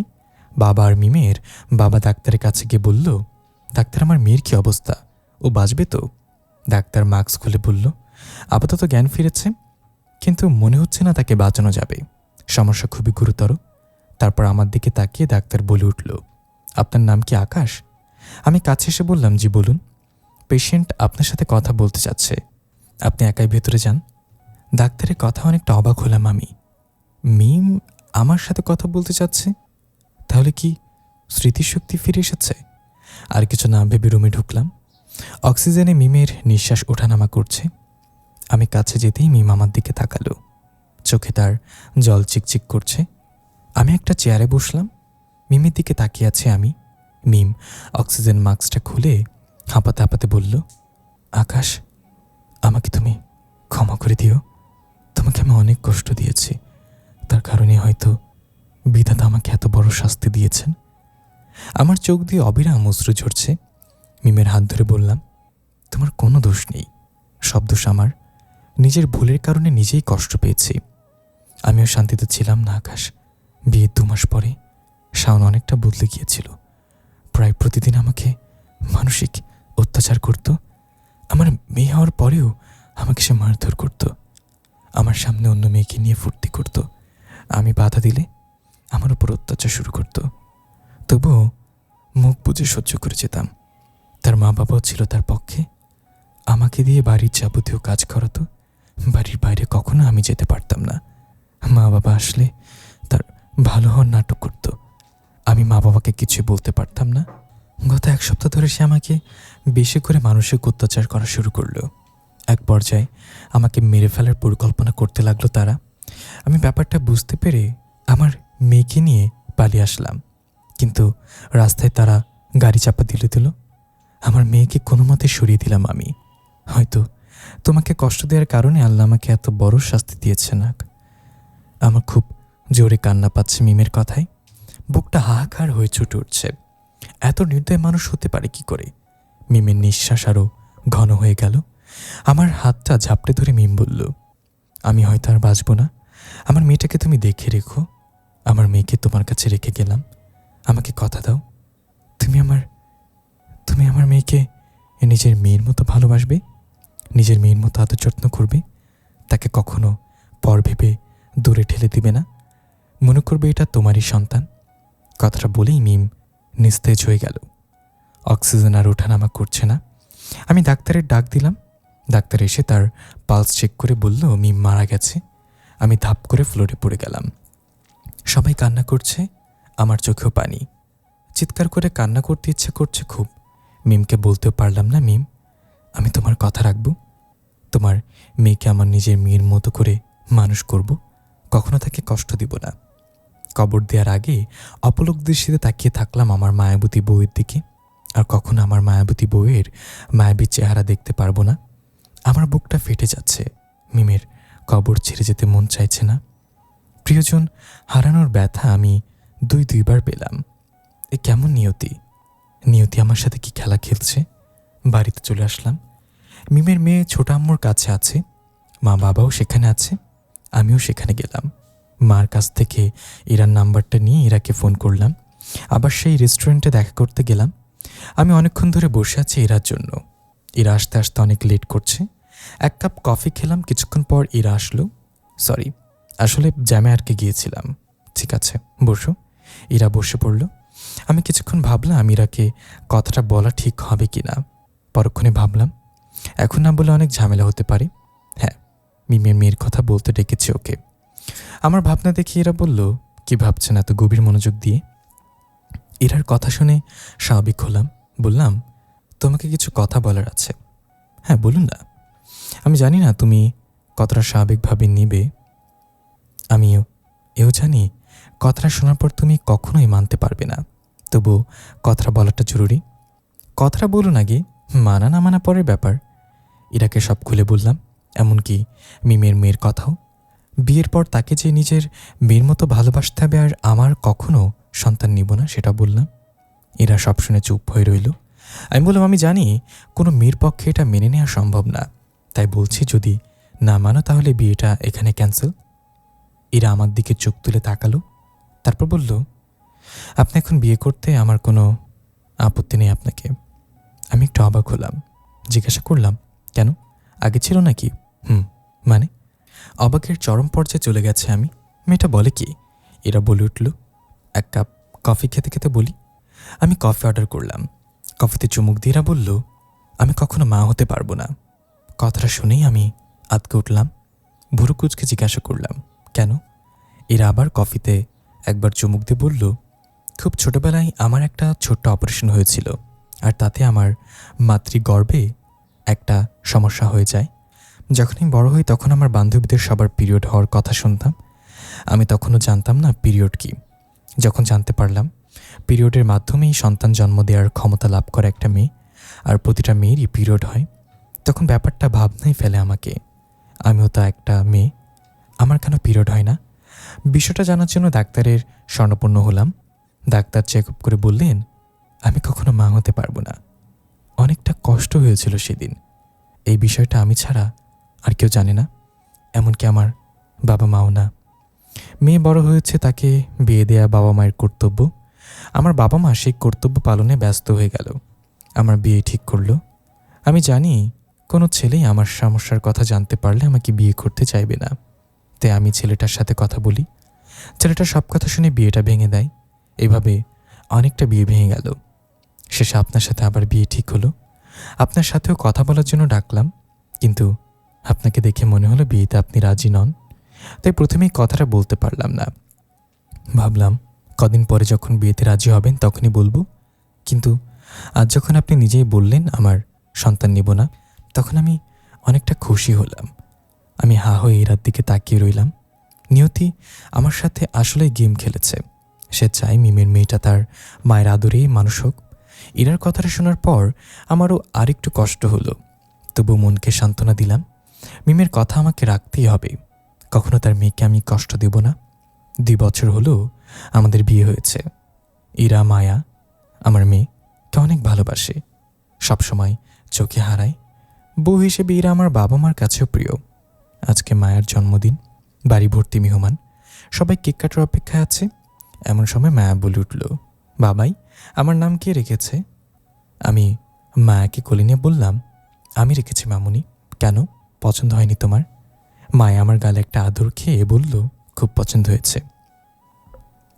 প্রিয় লিসেনার, গল্পটি কেমন লাগলো অবশ্যই কমেন্ট করে জানাবেন। আসলেই একটি ভুল সারা জীবনের কান্না। তাই আমি মনে করি সবসময় কোনো না কোনো সিদ্ধান্ত খুবই ভেবে চিন্তে নিতে হয়, কারণ একটা সিদ্ধান্ত নেওয়ার পরে সেটা যদি ভুল সিদ্ধান্ততে পরিণত হয় তাহলে অনেক বড়ভাবে পস্তাতে হয়। তাই সবাই সঠিক সিদ্ধান্ত নেবেন আর ভালোর পথে চলবেন। আসসালামু আলাইকুম, দেখা হবে পরবর্তী গল্পে। কণ্ঠে ছিলাম আমি ইফতি।